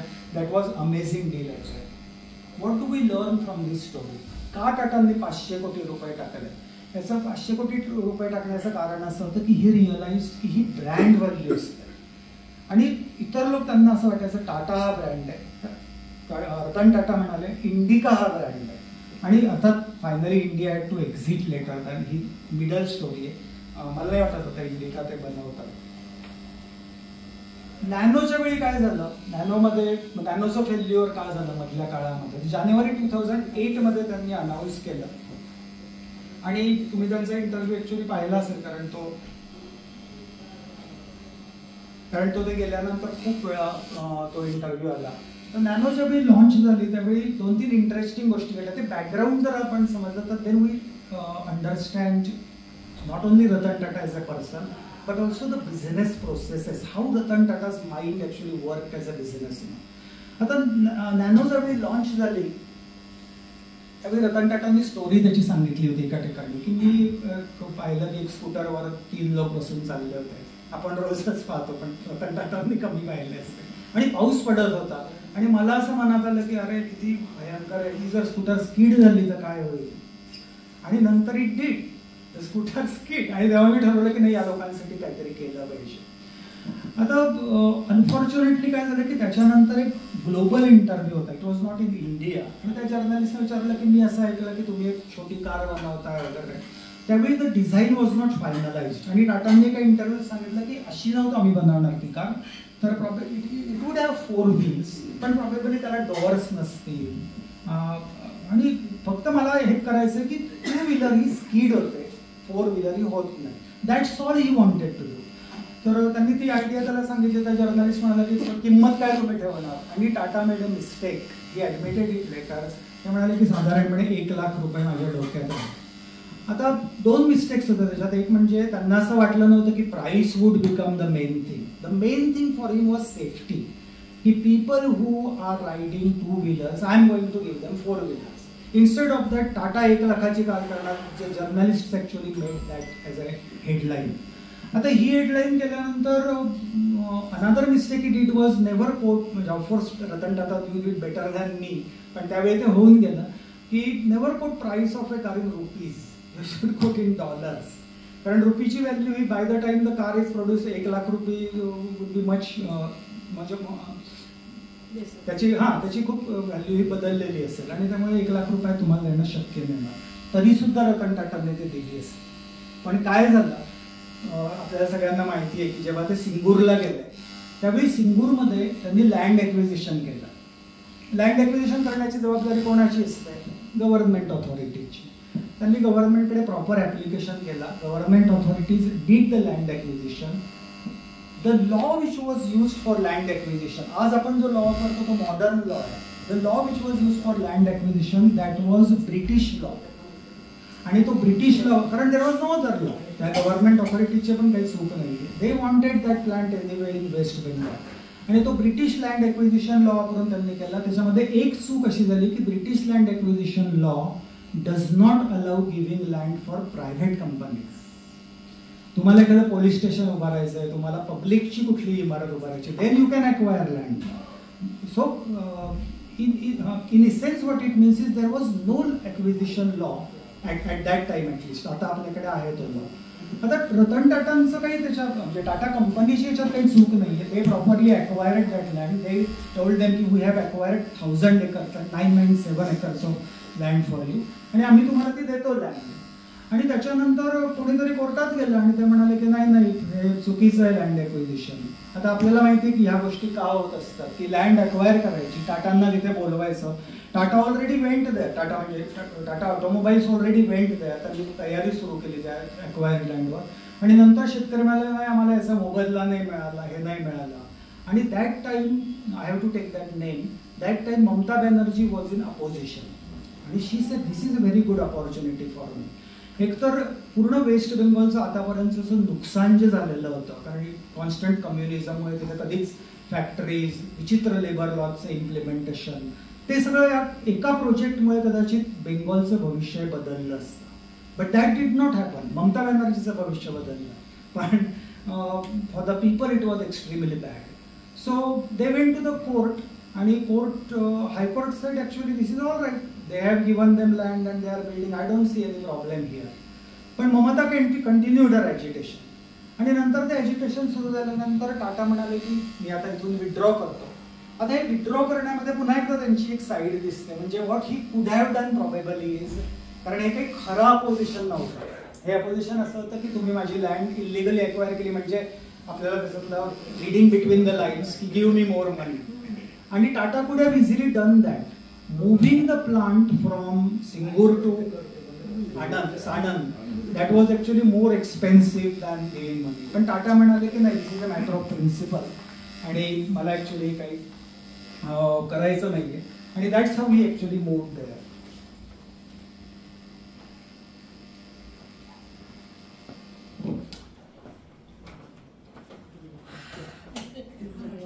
शांत वाटते. मायक्रोफोन चालू हा चालू भाषण ऐकत होते. ही लिगसी ऑफ टाटा कोण ऍक्च्युअली ती पेलणार आहे किंवा वैचारिक असं कोण चालवणार आहे? बेसिकली आपले जे 4 पिलर्स ऑफ डेमोक्रेसी ते या रीतीने तिथे काम करत होते. तर ज्युडिशियरी काय करत होती? तर हायकोर्टाने सांगितलं की तुमचं ॲक्विजिशन ऍक्च्युअली बरोबर आहे, पण नंतर हायर कोर्टाने ऍक्च्युअली ते ॲक्विजिशन क्वॅश केलं आणि ते म्हणाले की नाही, ममता बॅनर्जी जे म्हणतात ते बरोबर आहे. That's how the judiciary work. Executive जे होतं म्हणजे गव्हर्नमेंट, त्यांनी ती लँड ॲक्विजिशन करताना पुरेशी काळजी घेतली नाही. समजा त्यांनी टाटांना त्यावेळी सांगितलं असतं की सॉरी वी कांट ॲक्वायर, कारण या लॉमध्ये अमुक अमुक लिहिलेलं आहे, probably things would have turned in a different way. That is how executive behaved. We are going to talk about legislature later. But Mamata Banerjee is actually part of legislature. ती आपल्या याच्यात खूप मोठी चूक आहे की आपण विरोधी पक्षनेता म्हणतो, पण आपल्या कॉन्स्टिट्यूशनमध्ये जो मनुष्य आमदार म्हणून निवडून येतो he is part of legislature. तो म्हणतो की नाही, उद्यापासून मी लेजिस्लेचरसाठी कामच नाही करणार. विरोधी पक्ष कशाला म्हणतात की तुम्ही निवडणुकीत उभा राहिला आणि तुम्ही हरला ती निवडणूक, तर त्याला विरोधी पक्ष म्हणतात. तुम्ही एकदा लेजिस्लेचरचा पार्ट झाल्यावर for that purpose to making laws you need to support. तर तसं न करता पर्सनल गेनसाठी लेजिस्लेचरच्या आमदारांना त्या प्रकारचे ऑर्डर केले. We are going to talk about media, but not in the case of nano. 2008 मध्ये ज्यावेळी ताजवर हल्ला झाला, हॉटेल ताजवर, त्यावेळी अनेक हल्ले झाले होते मुंबईत. We all remember that's very sad incident. बाकीच्या सगळ्या ठिकाणी पोलिसांनी कंट्रोल केला एका दिवसामध्ये. आणि 26 नोव्हेंबर 2008ची गोष्ट. 26 नोव्हेंबर 2008ला रात्री असं डिक्लेअर केलं गेलं की Taj is also in under control. आम्ही सगळ्या होस्टेजेसला सोडवलेलं. 27 नोव्हेंबरला सकाळी CNN ने बातमी दिली की ताज इज अंडर कंट्रोल, सगळे होस्टेजेस बाहेर गेले. This was part of a plan by the intelligence, by the police. त्यांनी असं केलं होतं की आपण जर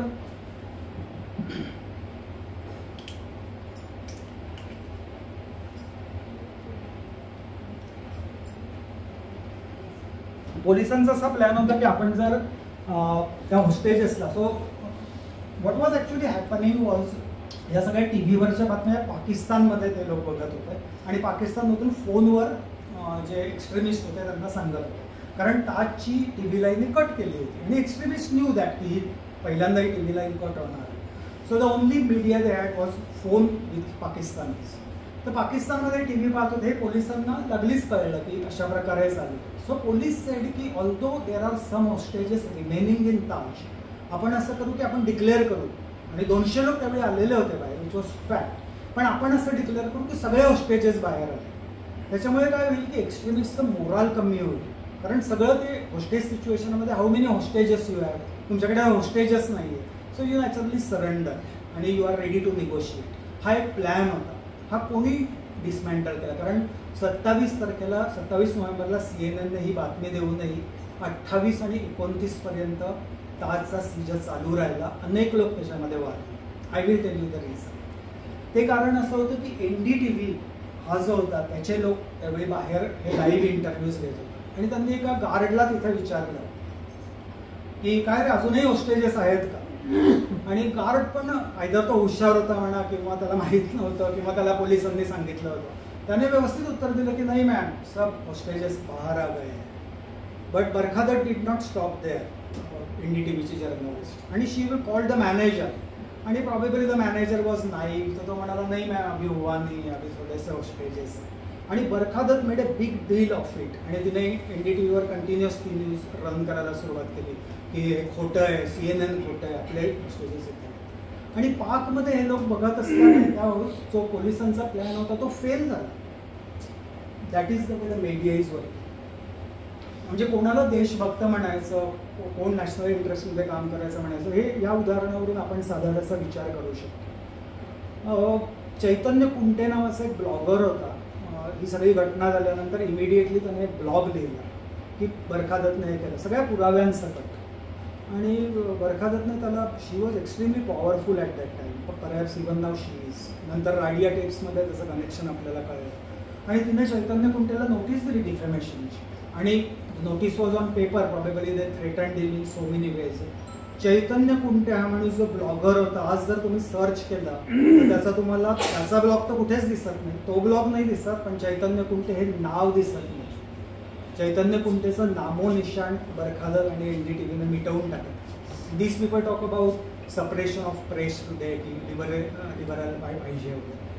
आता चैतन्य कुंटेचा ब्लॉग मला कसा मिळाला, तो सरप्रायझिंगली असं झालं की खूप वर्षांनी विकिलीक्स असा एक प्रकार झाला होता की विकिलीक्समध्ये खूप दाबलेल्या गोष्टी, दडपलेले ब्लॉग असे वर आले आणि त्याच्यात समाव because of Barkha Dutt mention विकिलीक्समध्ये चैतन्य कुंटेचा ब्लॉग वर आला आणि त्याच्यामध्ये हा पूर्ण घटनाक्रम विथ ऑल द एव्हिडन्सेस TVवरच्या फुटेज तो दिलेला आहे. आता एका बाजूला काय होत होतं, हे 3 दिवस टाटा काय करत होते, Ratan Tata. Coming back to over topic, तर रतन टाटा इमिडिएटली पहिल्यांदा लॉबीमध्ये गेले. त्यांना ऑफकोर्स जाऊ नाही दिलं तिथे आतमध्ये. आणि he stayed for 3 days. He was standing on the other side of the hotel, Colaba side of the hotel. एका बाजूला बरखा दत्त या पद्धतीचं रिपोर्टिंग करते, दुसऱ्या बाजूला हा मनुष्य 3 दिवस, त्याला काही गरज नाही तिथे उभं राहायची. He is not an ordinary executive. आणि सतत ते लोकांना मेसेज येत होते बिकॉज पीपल वेर कॉन्स्टंटली इंटरव्ह्यूइंग हिम की I don't care about the building, I care about my guests. आणि त्यामुळे आत्ताचा फोकस मी सगळ्या एजन्सीजला विनंती करतो की please focus on the guests की ते कसे बाहेर येते. ठीक आहे, जे व्हायचं ते झालं. पण हे दृश्य कायम माझ्या एका जसं एक मेंदूमध्ये फिक्स होऊन जातं की एका बाजूला NDTVचा रिपोर्टर या प्रकारची देशद्रोही कृती करतोय आणि दुसऱ्या मध्ये जो नॅशनलिस्ट माणूस आहे, जो देशभक्त माणूस आहे, तो कृती करतोय. पण आपल्याला चालेल का हो देशभक्त रतन टाटा असं म्हटलेलं? लोक ऑब्जेक्शन घेतील. लोक असं म्हणतील की नाही, तुम्ही वाटेल ते शब्द वापरा, आम्ही त्यांना भारतरत्नही द्यायला तयार, पण देशभक्त नाही म्हणायचं. कारण देशभक्त शब्द आम्ही फार एका विशिष्ट रीतीने वापरतो. आणि हे शब्द सगळे, ही टाटांची जी लेगसी आहे ही जर आपल्याला करायची असेल तर आपल्याला पहिल्यांदा शब्द लागतील, कारण ते पहिल्यांदा डिस्क्राईब करावं लागेल. ॲक्शन ही फार पुढची गोष्ट. आणि आजच्या सगळ्या वातावरणामध्ये या 4ही एजन्सीजने शब्दांचा अर्थच आपला काढून घेतला आणि त्यामुळे आपण ते शब्द नाही वापरू शकत. आपण चुकीच्या ठिकाणी ते वापरतो. ते चुकीच्या ठिकाणी वापरताना आपल्या ॲक्शन्स चुकीच्या होतात आणि ज्या रीतीची लेगसी आपल्याला फॉलो करायची ती आपण करू शकत नाही. त्यांचा आपण एक फोटो लावतो, त्याला हार घालतो आणि दरवर्षी त्या पुतळ्याला किंवा त्या फोटोला नमस्कार करतो. आणि त्यामुळे एक शायर होते, शिवदांपासून मी पण इन्स्पिरेशन घेतली, तर त्यांनी खूप छान शब्दांवरून आठवलं की हे देशप्रेमी, देशभक्त, देशनिष्ठ, नॅशनलिस्ट, मला हे सगळे शब्द रतन टाटांबद्दल वापरावेसे वाटतात. पण मी जर हे वापरलं तर खूप लोक म्हणतील की नाही हो, हे मॅच नाही होत. नाही, नॅशनलिस्ट म्हणजे कसा असतो, टिळा लावलेला धोतर वगैरे घातलेला, हे तुम्ही त्यांना देशभक्त काय म्हणता, त्यांना तुम्ही वाटेल तर दुसरं म्हणा. तर ही जी हा एक कट रचला जातो असं त्या कवितेत म्हटलेलं आहे. चारों तरफ रची जा रही है साजिश, चारों तरफ रची जा रही है साजिश के अल्फाज और उसके मतलब को, अल्फाज म्हणजे शब्द, अल्फाज और उसके मतलब को, शब्द आणि त्यांचे अर्थ, ये अल्फाज और उनके मतलब को एक दूसरे से अलग कर दे। चारों तरफ रची जा रही है साजिश कि अल्फाज और उनके मतलब को एक दूसरे से अलग कर दे। क्यों ऐसा करना है? ताकि ये खोखले शब्द जब घूमने लगेंगे सरे बाजार में, ताकि ये खोखले शब्द जब घूमने लगेंगे सरे बाजार में, और तब मजेगा जो हंगामा उसमें हम अपनी रोटी सेक रहे। ही फार अवघड आहे लेगसी फॉलो करणं, कारण इतकं ते भयंकर झालेलं आहे की आपल्याकडे शब्दच नाही, ते ॲक्शन आणि त्याचं पूर्ण हे पाहिजे. म्हणून मी टायटल त्याला या प्रेझेंटेशनला असं दिलं की एक कॅपिटलिस्ट एंटरप्रेन्योर होता. मी पुन्हा कॅपिटलिस्ट हा शब्द वापरतो कारण आपल्या देशामध्ये कॅपिटलिस्ट या शब्दाला शिवी बनवून टाकलेली. कॅपिटलिझमचा अर्थ काय असतो? कॅपिटलिझमचा अर्थ असतो की एक संपत्ती एका माणसाकडे कॉन्सन्ट्रेट होऊन येते, नंतर तो मनुष्य एका विशिष्ट प्रकार तो वाटून नाही देत लोकांना, तर तो इंडस्ट्रीज काढतो, सिंगूरमध्ये प्लांट काढतो, तिथे लोकांना नोकऱ्या देतो आणि अशा रीतीने लोकांचं आयुष्य तो बसवतो. That is capitalism. हा कुठे कॅपिटलिझम आपल्या इथे वर्क होतो? नॅनोच्या प्लांटच्या वेळी काय झालं? या 4 एजन्सीजनी काय केलं? तर त्यांनी काहीही केलं नाही. आणि नंतर पण टाटांची ग्रीड त्याच्यात पुन्हा एकदा पाहायला मिळते, कारण ज्यावेळी सुप्रीम कोर्टात तो ती केस फायनली गेली आणि सुप्रीम कोर्टात गेल्यानंतर सुप्रीम कोर्टाने सांगितलं की sorry Tata, you were not wrong but the acquisition was wrong, आणि जो काही आम्ही त्यावेळी बोललो ते बरोबर. आता टाटांनी ऑलरेडी साणांमध्ये गेले होते, नॅनोचं जे काही व्हायचं ते झालं होतं, पण तरीसुद्धा he went to the court आणि सुप्रीम कोर्टाने सांगितलं की नाही, त्यावेळी जे झालं ते बरोबर होतं.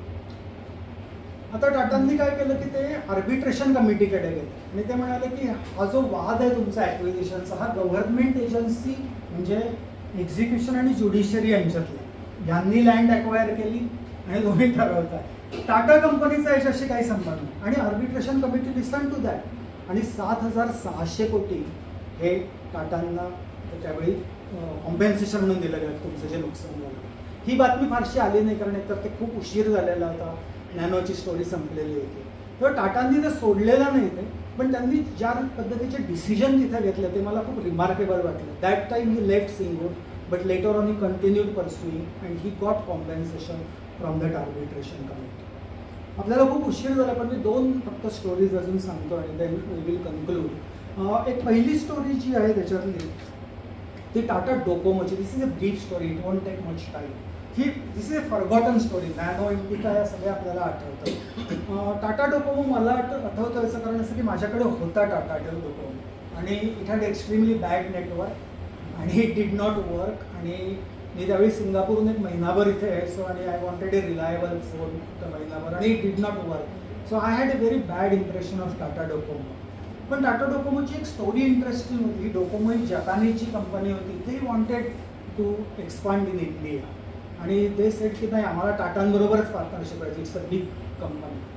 आणि Tata sed okay. So the initiation actually happen from Japanese side. आणि नंतर ही कंपनी स्थापन केली. त्याच्यावर जे कॉन्ट्रॅक्ट केलं त्याच्यामध्ये त्यांनी असं म्हटलं होतं की in 4 years this company Tata Docomo should become profitable. That was not really difficult. 4 years is a long time. आणि त्यावेळी telecom sector this was in 2009मध्ये टेलिकॉम सेक्टर वॉज बूमिंग. म्हणजे प्रत्येकजण फोन त्यावेळी विकत घेत होता. इंडियाचं मार्केट हे डीप टू पेनेट्रेट असल्याने लोक खूप सिम कार्ड्स विकत घेत होते. आणि असं करत असताना त्यामुळे 4 years becoming profitable was not a big thing. So Ratan Tata signed that agreement. हे अग्रीमेंट साईन केल्यानंतर 4 yearsमध्ये because of so many things, probably also because of bad network, the company did not become profitable. Then Ratan Tata and others looked at the contract. त्याच्यात खाली एक clause होता, if the company does not become profitable you have to pay 6,500 crores. कारण आम्ही जी investment केली आहे सगळी सगळी इन्व्हेस्टमेंट ही जपानची होती. आता 4 years 2009मध्ये सुरू झाली. So year was 2013. Who was the chairman that time? Cyrus. तर सायरसकडे ती केस गेली आणि Tata Docomo sed you give us 6,500 crores. You have signed on the dotted line. Cyrus did not know what to do, and so they said, okay, we have to pay because we have signed on the contract.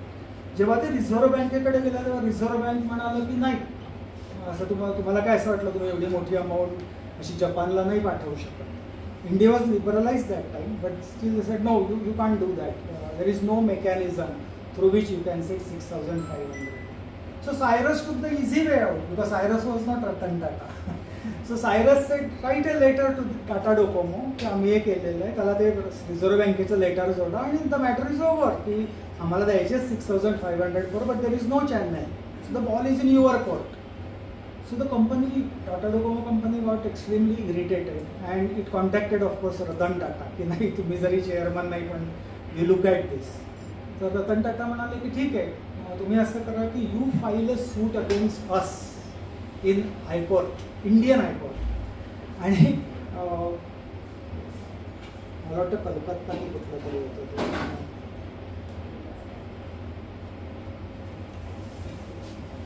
So okay, so that suit was filed.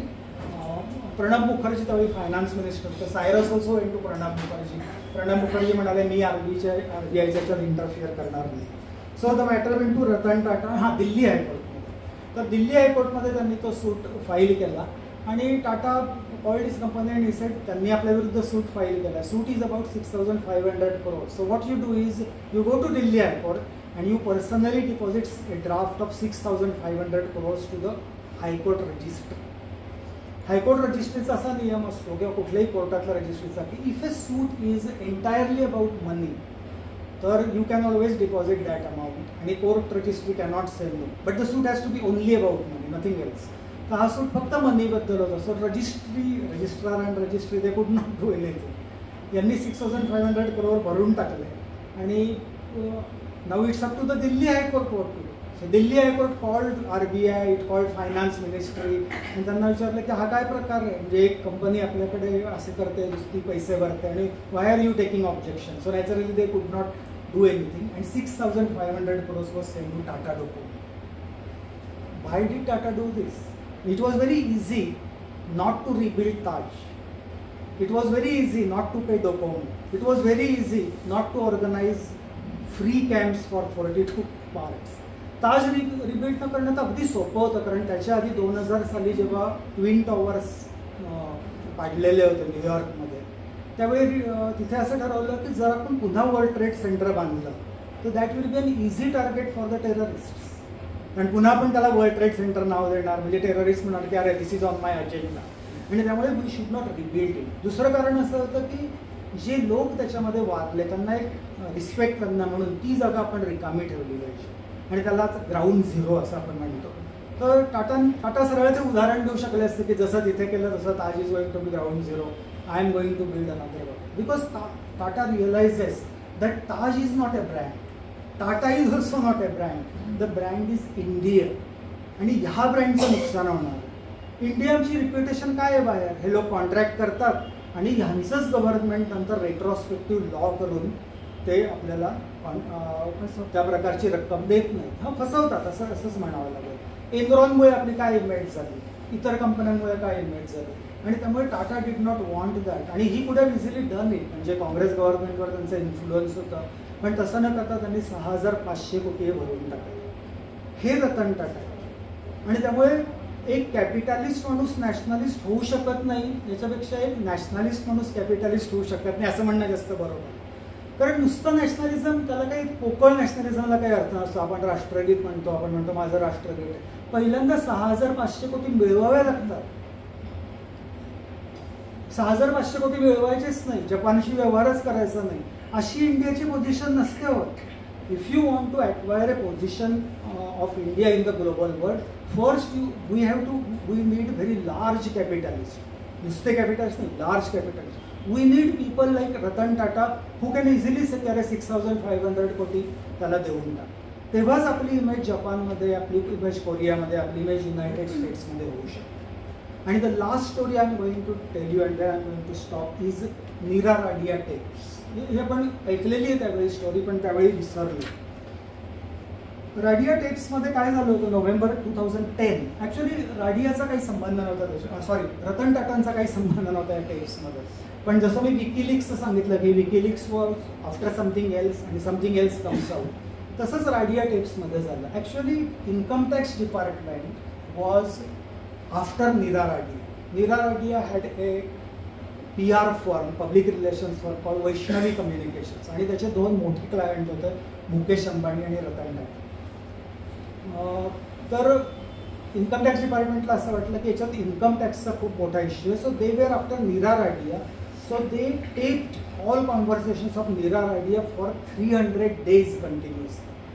आता हे conversation step केल्यानंतर income tax डिपार्टमेंटला जे काही सापडायचं ते सापडते, बाजूलाच राहिलं. पण त्याच्यात असं दिसलं की on the other side of Niira Radia there were people like Barkha Dutt, Rajdeep Sardesai, Vir Sanghvi आणि प्रभू चावला, इंडिया टुडे. हे 4 जर्नलिस्ट आणि नीरा राडिया हे सगळे मिळून इंडियन गव्हर्नमेंट किंवा इंडियन मिनिस्टर्स यांना जणू काही त्यांनी खिशात नाही टाकलं, पण they are like लायझन officers of these ministers. आणि ते सगळे कॉन्व्हर्सेशन्स मग ते मीडियामध्ये आले, खूप ठिकाणी त्याचं पब्लिसिटी झाली. त्यातले काही कॉन्व्हर्सेशन्स हे they were between Ratan Tata's secretary, Ratan Tata's private secretary Venkat आणि नीरा राडी, हे 2 जण बोलत आहेत. आणि ते कॉन्व्हर्सेशन्सचं ते अवेलेबल आहे अजूनही ट्रान्सक्रिप्ट इंटरनेटवर. त्याच्यामध्ये ते direct because they don't know that things are being tapped, आणि त्यामुळे ते खूप ओपनली बोलत आहेत. ते असं म्हणत आहेत की ममता बॅनर्जीला, I am changing the words to shorten the time, पण ते असं म्हणतात की ममता बॅनर्जीला आपण धडा शिकवला पाहिजे, whatever she did for us. तर ती लोकसभा इलेक्शनमध्ये आता she is going to come back, आणि त्यामुळे तिच्या अपोजिट जे लोक आहेत म्हणजे ऑफकोर्स सोनिया गांधी आणि इतर लोक, तर त्यांच्याशी आपण आपलं डील करायचं. हे डील कसं करायचं तर we are going to fund that. आणि त्यामुळे एक ट्रस्ट होता, त्या ट्रस्टचं नाव होतं इलेक्टोरल ट्रस्ट, व्हेग नाव होतं थोडंसं. आणि त्या इलेक्टोरल ट्रस्टमध्ये आपण फंडिंग द्यायचं. तर हे ऑलरेडी ठरलेलं आहे, पण Venkat and Neera Radia they are actually discussing की कसं ते करायचं. सो ते म्हणतात की मी सोनिया गांधीशी बोललो, सोनिया गांधी अग्रीज टू दिस वगैरे. Finally they arrive at a formula की 50% फंडिंग हे इलेक्शनच्या आधी द्यायचं, आणि 3 पार्टीज ते एकत्र लढणार आहेत, तर 50% फंडिंग हे प्रपोर्शनेट त्यांच्या परफॉर्मन्सवर इलेक्शन नंतर द्यायचं. That's how what they talk about. So that's the conversation. आता टाटा, रतन टाटांचा असा मेसेज आहे, Ratan Tata does not speak in those tapes, पण वेंकट हु इज प्रायव्हेट सेक्रेटरी तो म्हणतो की साहब ने ऐसा बोला है कि इलेक्टोरल ट्रस्ट से हमारा कोई कनेक्शन नहीं है, ये इस्टॅब्लिश करतो. म्हणजे हे टेप्स प्रॉबेबली वर आल्यामुळे किंवा इतर मार्गांमुळे. आणि that was quite naive because everyone knew that time की electoral trust is owned by Tata. पण रतन टाटांनी त्याला वेंकटला असा मेसेज दिला की हे फंडिंग आपण देतो, हे उघडे बाहेर फंडिंग तर द्यायचं आहे आपल्याला. That was probably the only dot on Ratan Tatas career. आता सगळ्यात इंटरेस्टिंग गोष्ट अशी की एवढी वर्ष हा माणूस त्याच्यामध्ये राहिला, पण पॉलिटिकल पार्टीजशी कनेक्शन ऑफकोर्स त्यांचं असेल, मी नाही असं म्हणत नाही, पण पॉलिटिकल पार्टीजशी बॅड कनेक्शन, पॉलिटिकल पार्टीजसमोर मान तुपवणे, रिलिजन किंवा इतर गोष्टींचा आधार घेणे, देव या अशा गोष्टींवर बिलीव्ह करणे, अशा प्रकारचा कुठलाही ब्लॅक डॉट रतन टाटांच्या करिअर. आणि that's why I mention this incident because I wanted to be fair की ही एक गोष्ट मला सापडली आहे त्याच्यामध्ये की ते इलेक्टोरल ट्रस्टला फंडिंग देत होते, आणि he wanted that funding to be used to defeat Mamata Banerjee, which did not happen. Mamata Banerjee actually got many seats in that Lok Sabha election. पण मला ह्या इन्सिडेंटमध्ये सुद्धा एक रिमार्केबल गोष्ट वाटली की पीपल थॉट की this will damage Ratan Tata's reputation. पण एखादा माणूस जो आतापर्यंतची त्याची करिअर अशी असते आणि 2010मध्ये राडिया टेप्सवर आल्यानंतर ते म्हणतील अरे हा पण त्यांच्यातलाच निघाला किंवा he is also like that, but that did not happen. Even media was kind of silent on Ratan Tata. They went after Barkha Dutt and Rajdeep Sardesai and Prabhu Chawla, but it was silent. आणि याचं कारण असं की मी जे सुरुवातीला भाषणाचा उल्लेख केला की टाटांची जी कम्युनिकेशन स्टाईल होती ती ह्यावेळेपर्यंत लोकांचं मन त्यांनी जिंकलं होतं. 91मध्ये नाही, it was very hard for it. Even 91 he used to speak excellently, he was very good in terms of his rapport to people, पण ती त्या व्हायला वेळ लागतो. But when 2010 came probably Tata had become a favourite of people, आणि त्यांनी लोकांची he had won hearts of people by 2010. आणि त्यामुळे कुठेतरी असं झालं की that story did not really hold ground, आणि कदाचित बरेच लोक असं म्हणाले की अशा गोष्टी तर चालतच असतात आणि त्यांनी जे केलं ते बरोबरच आहे, कारण सिंगूरमध्ये what Mamata Banerjee did for it that was correct. पण मेनली टाटाज कम्युनिकेशन स्टाईल आणि ज्या रीतीचा रॅपो त्यांनी केला त्याच्यामधून त्यांचं दिसतं. मी टाटांना नॅशनलिस्ट म्हणालो, मी खूप काही काही म्हणालो, कदाचित I glorified him too much, but really speaking he was just ordinary human being like us. फक्त त्यांची जी ग्रीट होती ती जर आपण ऑर्डिनरी ह्युमन बिईंग्स मिळवली then probably that will be a very good legacy. आणि आता मला जास्त ग्लोरिफाय नाही करायचं आहे त्यांना, त्यामुळे मी जेव्हा शेवटी हे स्पीच संपवताना एक सम्राट अशोकाची गोष्ट सांगणार आहे. Please don't think that I am comparing Samrat Ashoka with Ratan Tata और रतन टाटा विथ सम्राट अशोका, पण दोन्ही स्टोरीचं मॉरल सारखं. तर सम्राट अशोक जो होता आणि त्याने खूप वर्ष त्या मगधवर राज्य केलं आणि आपल्याला माहिती येते की जेव्हा ते 8 वर्ष झाली त्याचं राज्य करून, त्याच्यानंतर कलिंगवर त्याने युद्ध केलं, राईट. आणि देन ही सेड की my God I killed so many people आणि इतके लोक मेले, इतका ब्लडशेड झाला, I don't like this, I don't like kingdom, I don't like wars and all that. आणि बुद्धाच्या तो मागे गेला, तिथपर्यंत स्टोरी आपल्याला माहिती आहे. मला एका गोष्टीचं नेहमी आश्चर्य वाटतं की बुद्धाच्या मागे गेल्यानंतर there is a small difference in Gautam Buddha story and Ashoka story. की गौतम बुद्ध हा पण प्रिन्स होता आणि सम्राट अशोका हे राजा होता, पण बुद्धाला ज्यावेळी ते रिअलायझेशन झालं बोधिवृक्षाखाली त्यावेळी ही लेफ्ट किंगडम आणि ही सेड की मला हे सगळं नको आणि तो निघून. आणि एक स्टोरी अशी सांगतात, I don't know how far that is true, की सम्राट Ashoka also went to a monk आणि ही सेड की मला त्या सगळ्याचा वैताग आला आणि I just want to take संन्यास आणि मला हे सगळं किंगडम वगैरे नको. आणि दॅट मंक टोल्ड सम्राट अशोका, कारण सम्राट Ashoka remained a king until his death, म्हणजे खूप वर्ष त्याच्यानंतर, मला वाटतं 32 years if I am not wrong, sorry 36 years he ruled. 8 वर्षानंतर कलिंगा वॉर झाला, म्हणजे साधारण त्याने 8 ते 10 वर्ष फक्त राज्यावर राहायला पाहिजे होतं. तर त्याला त्याच्यानंतर 26 वर्ष तो राजा राहिला मरेपर्यंत. तर त्याचं कारण असं सांगतात की त्या मॉन्कने त्याला सांगितलं की बुद्धाची मूळ शिकवण जी आहे ती अशी आहे की आपला स्वतःचा धर्म आपण सोडू नये. तुझा धर्म कॅपिटलिस्ट, कॅपिटलिझमचंच काम केलं, त्याच्यात तुला जे लोकांचं भलं वाईट करायचं आहे ते कर. तुझा धर्म राजा असणं आहे, तू 8 वर्ष ऑलरेडी राज्य केलंय, तू सम्राट आहे आणि त्यामुळे त्याच्यातून तुला सुटका नाही. स्वतःचा धर्म, स्वतःचं काम, हे कर्म आणि धर्म हे दोन्ही तुला फॉलो करावं लागेल.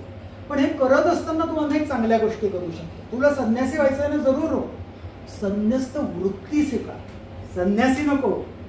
आणि हे तो धर्म आणि ते कर्म पाठवून तू आणि अशोकाने ते पाळलं आणि त्याने अनेक स्तूपास बांधले, लोकांसाठी चांगली कामं केली, वॉर्स कमीत कमी केली का केलीच नाही. आणि राजा कसा असावा हे राजा आणि संन्यासीचं कॉम्बिनेशन त्याने दाखवलं. आणि मला मी जसं सांगितलं मी अजिबात टाटांची तुलना कुठल्याही सम्राटाशी वगैरे करत नाही, पण मला ते एक गोष्ट जाणवली की टाटांनी ठरवलं की एक माझा धर्म आहे ना, मला हे काम दिलेलं आहे ना करायला, मग ते असिस्टंट म्हणून असो, चेअरमन म्हणून असो, आणखी काही असो, ते मी माझी ग्रीट सांभाळून आणि माझे तत्त्व सांभाळून करणार. आणि अशा प्रकारचा मनुष्य जर आपल्याला पुन्हा पुन्हा मिळत राहिला वेगवेगळ्या रूपांमध्ये, तर ॲक्च्युली नॅशनलिझमचं आणि आपल्या जी देशभक्ती आपण म्हणतो किंवा देशाचं कल्याण म्हणतो ते खूप चांगल्या रीतीने होऊ शकेल. फक्त ते तेव्हाच होईल जेव्हा कॅपिटलिझम हा बॅड वर्ड, निगेटिव्ह वर्ड म्हणून आपण वापरणार नाही. आणि रतन टाटांनी दाखवून दिलं की कॅपिटलिझम म्हणजे काय असतं आणि मला वाटतं की तीच त्यांची खरी लेगसी. Thank you very much.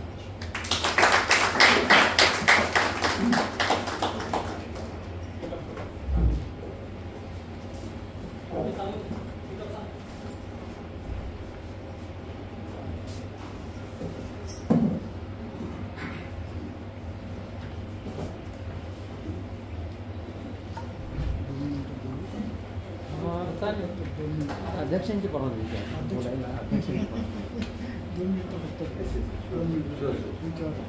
दोन मिनटं. मला माहिती आहे बुकेची वेळ झालेली, पण सर्वप्रथम मी आपल्या अध्यक्षांच्या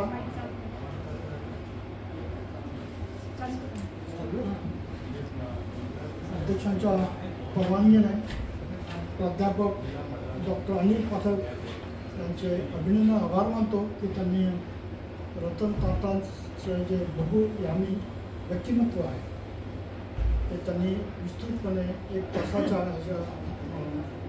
आपल्याला समजावून सांगितलं.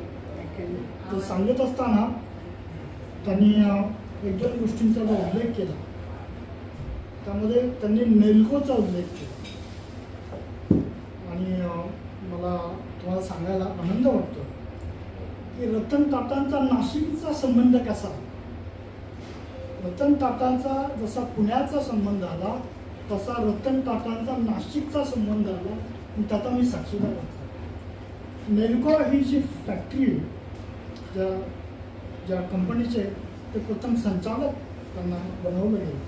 नेल्को त्यावेळेला ही एक टाटा ग्रुपमधली ही आजारी कंपनी होती आणि JRD टाटांनी ही कंपनी रतन टाटांना एक चॅलेंज म्हणून ती कंपनी ती सुधार हे पहिली असाइनमेंट इंडिपेंडंट असाइनमेंट रतन टाटांना दिली आणि ही नेल्को कंपनी रतन टाटांनी आपल्या नाशिकमध्ये स्थापन केली. ते कित्येकांना माहिती आहे का? नाही. ही कंपनी साधारणपणे 82 ते 83च्या सुमारास त्यांनी हे शेअर आपण सध्याची सकाळची जी एस्टॅब्लिशमेंट आहे सातपूरला तिथे विकास इलेक्ट्रिकल नावाची कंपनी ही विकास इलेक्ट्रिकल कंपनी ही रावसाहेब ओक जे सर्कल थिएटरचे मालक होते त्यांनी स्थापन केली होती. आणि रावसाहेब ओक हे फ्रीडम फायटर होते आणि आपल्या खानदेशातले पहिले इलेक्ट्रिकल इंजिनियर होते 1934च्या बॅच. रावसाहेब ओक हे माझ्या वडिलांसारखे होते आणि त्यांच्या कंपनीला आम्ही मदत केली होती आणि ते खूप अडचणीत आले. त्यांना ती कंपनी चालवता आली नाही आणि ज्यावेळेला मला आमच्या हेड ऑफिसकडून मला निरोप आला की नेल्को जागा शोधते त्यांना भाड्याने जागा पाहिजे त्यावेळेला विकास इलेक्ट्रिकलमध्ये पहिली एस्टॅब्लिशमेंट असेंब्ली युनिट रतन टाटांनी नाशिकमध्ये स्थापन केलं, सुरुवात केली. त्याचे पहिले जे वर्क्स मॅनेजर होते मुरुडकर माझे मित्र होते आणि दुसरे अणावकर त्या काळातले ते IITians होते. तर रतन टाटांचा आणि नाशिकचा तसा संबंध ते कधी नाशिकला आले नाही. त्यांनी 2-3 वर्ष फॅक्टरी ही विकास इलेक्ट्रिकलमध्ये चालवली.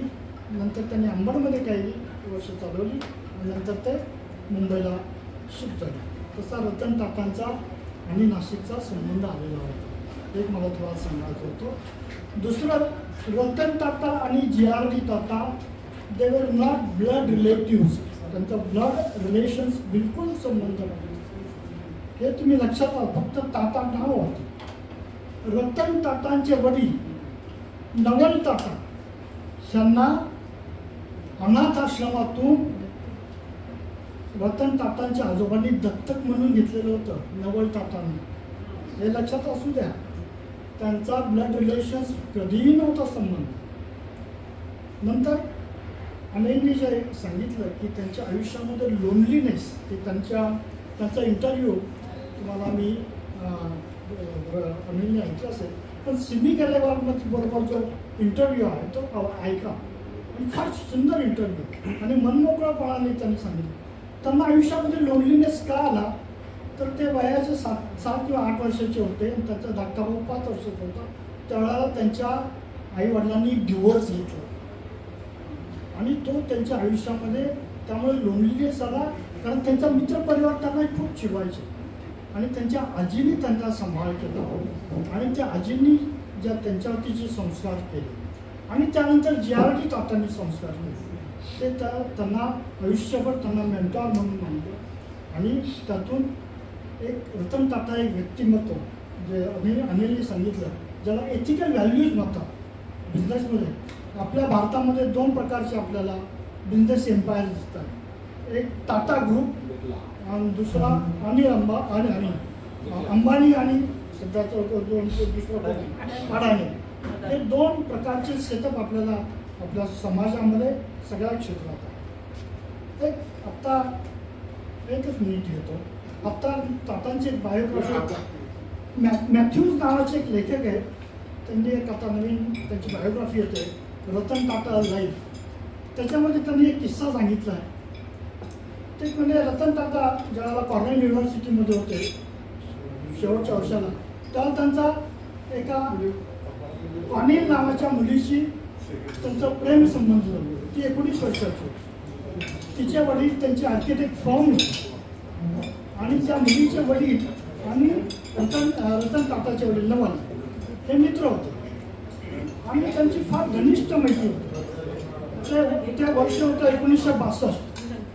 त्यावेळेला इंडो चायना वॉर झाला. त्या इंडो चायना वॉर आणि त्यानंतर त्यांना त्यांच्या आजीमुळे इकडे यावं लागलं. पण घनिष्ठ मैत्री असून देखील तिने हे इंडो चायना वॉरमुळे भारतामध्ये भीतीदायक वातावरण आहे त्यामुळे तिने यायला नकार दिला. दुसरी गोष्ट, रतन टाटा परत आले त्या आजीच्या सेवेकरता आहेत आणि त्यामुळे त्यांनी तिला परत मी अमेरिकेत सेटल होणार नाही, मला भारतात सेटल व्हायचं, त्यामुळे तिने त्यांच्या विवाहाला नकार दिला. आणि सगळ्यात मजेशीर गोष्ट, ज्यावेळेला रतन टाटा ट्रस्टचे अध्यक्ष झाले आणि त्याच सुमारास एक चित्रपट, इंग्लिश चित्रपट, आणि त्या चित्रपटामध्ये दार्जिलिंग दाखवलं होतं आणि या कॉनेलबाईंनी ते दार्जिलिंग पाहिलं, तिला रतन टाटाची आठवण झाली. आणि तो काळ साधारणपणे 2011 का 2014. आणि मग ते रतन टाटाचा पत्ता शोधून काढला आणि she came to India, she met Ratan Tata. आणि ते मग रतन टाटा भेटल्यानंतर त्यांनी ते डिनरला नेलं, ती 18 दिवस इथे राहिली आणि त्यानंतर ती परत 3 वेळा भारतात आली आणि शेवटी कधी आली भारतात, ज्यावेळेला रतन टाटाचा 80वा वाढदिवस होता त्या सेलिब्रेशनला ती स्वतः आली होती. हे त्या बायोग्राफीमध्ये नमूद केलं. रतन टाटा हे खरोखर महान व्यक्तिमत्व होतं. ज्यावेळेला त्यांनी टाटा ट्रस्टची सूत्र हाती घेतली त्यावेळेला त्यावेळेला टाटा ग्रुपचा टर्नओव्हर $4 बिलियन होता आणि ज्यावेळेला ते रिटायर झाले त्यावेळेला त्यांचा टर्नओव्हर $100 बिलियन झाला आणि हे सगळं त्यांनी एथिकल प्रॅक्टिसेस सांभाळून त्यांनी केलं. Thank you very much.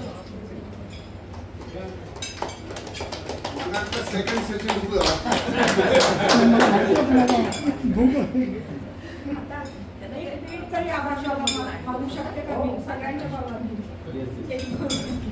आपण लहानपणापासून खूप मोठ्या राजे राजवाड्यांच्या, शिवाजी महाराजांच्या आणि बिर्ला आणि टाटांच्या गोष्टी ऐकत आलो. पण ही जी टाटांची लिगसी म्हणतात डॉक्टर अनिल पाठक, ती खरोखरच सांभाळण्यासाठी त्यांनी आता जोशी साहेबांनी सांगितल्याप्रमाणे रक्ताचा वारस नाही निवडला तर जो योग्य होता तो वारस निवडला. हेच रतन टाटांचं महत्त्व आहे. खरं म्हणजे या सगळ्या संपूर्ण रतन टाटांचं जे हिस्ट्री आणि बायोग्राफी आपण अत्यंत अभ्यासपूर्ण पद्धतीने आम्हाला 1 तासभर खेळून ठेवला आणि सांगितलं. त्याबद्दल आम्ही खूप खूप आभारी आहोत. आणि त्यांचं 3,450 कोटीची काहीतरी इस्टेट होती. फक्त मला जास्त वाईट असं वाटलं की अरे आपला पण एखादा काका असं असतं तर मी अध्यक्षांना विनंती करते आपल्या प्रेमाची सेलिब्रेशन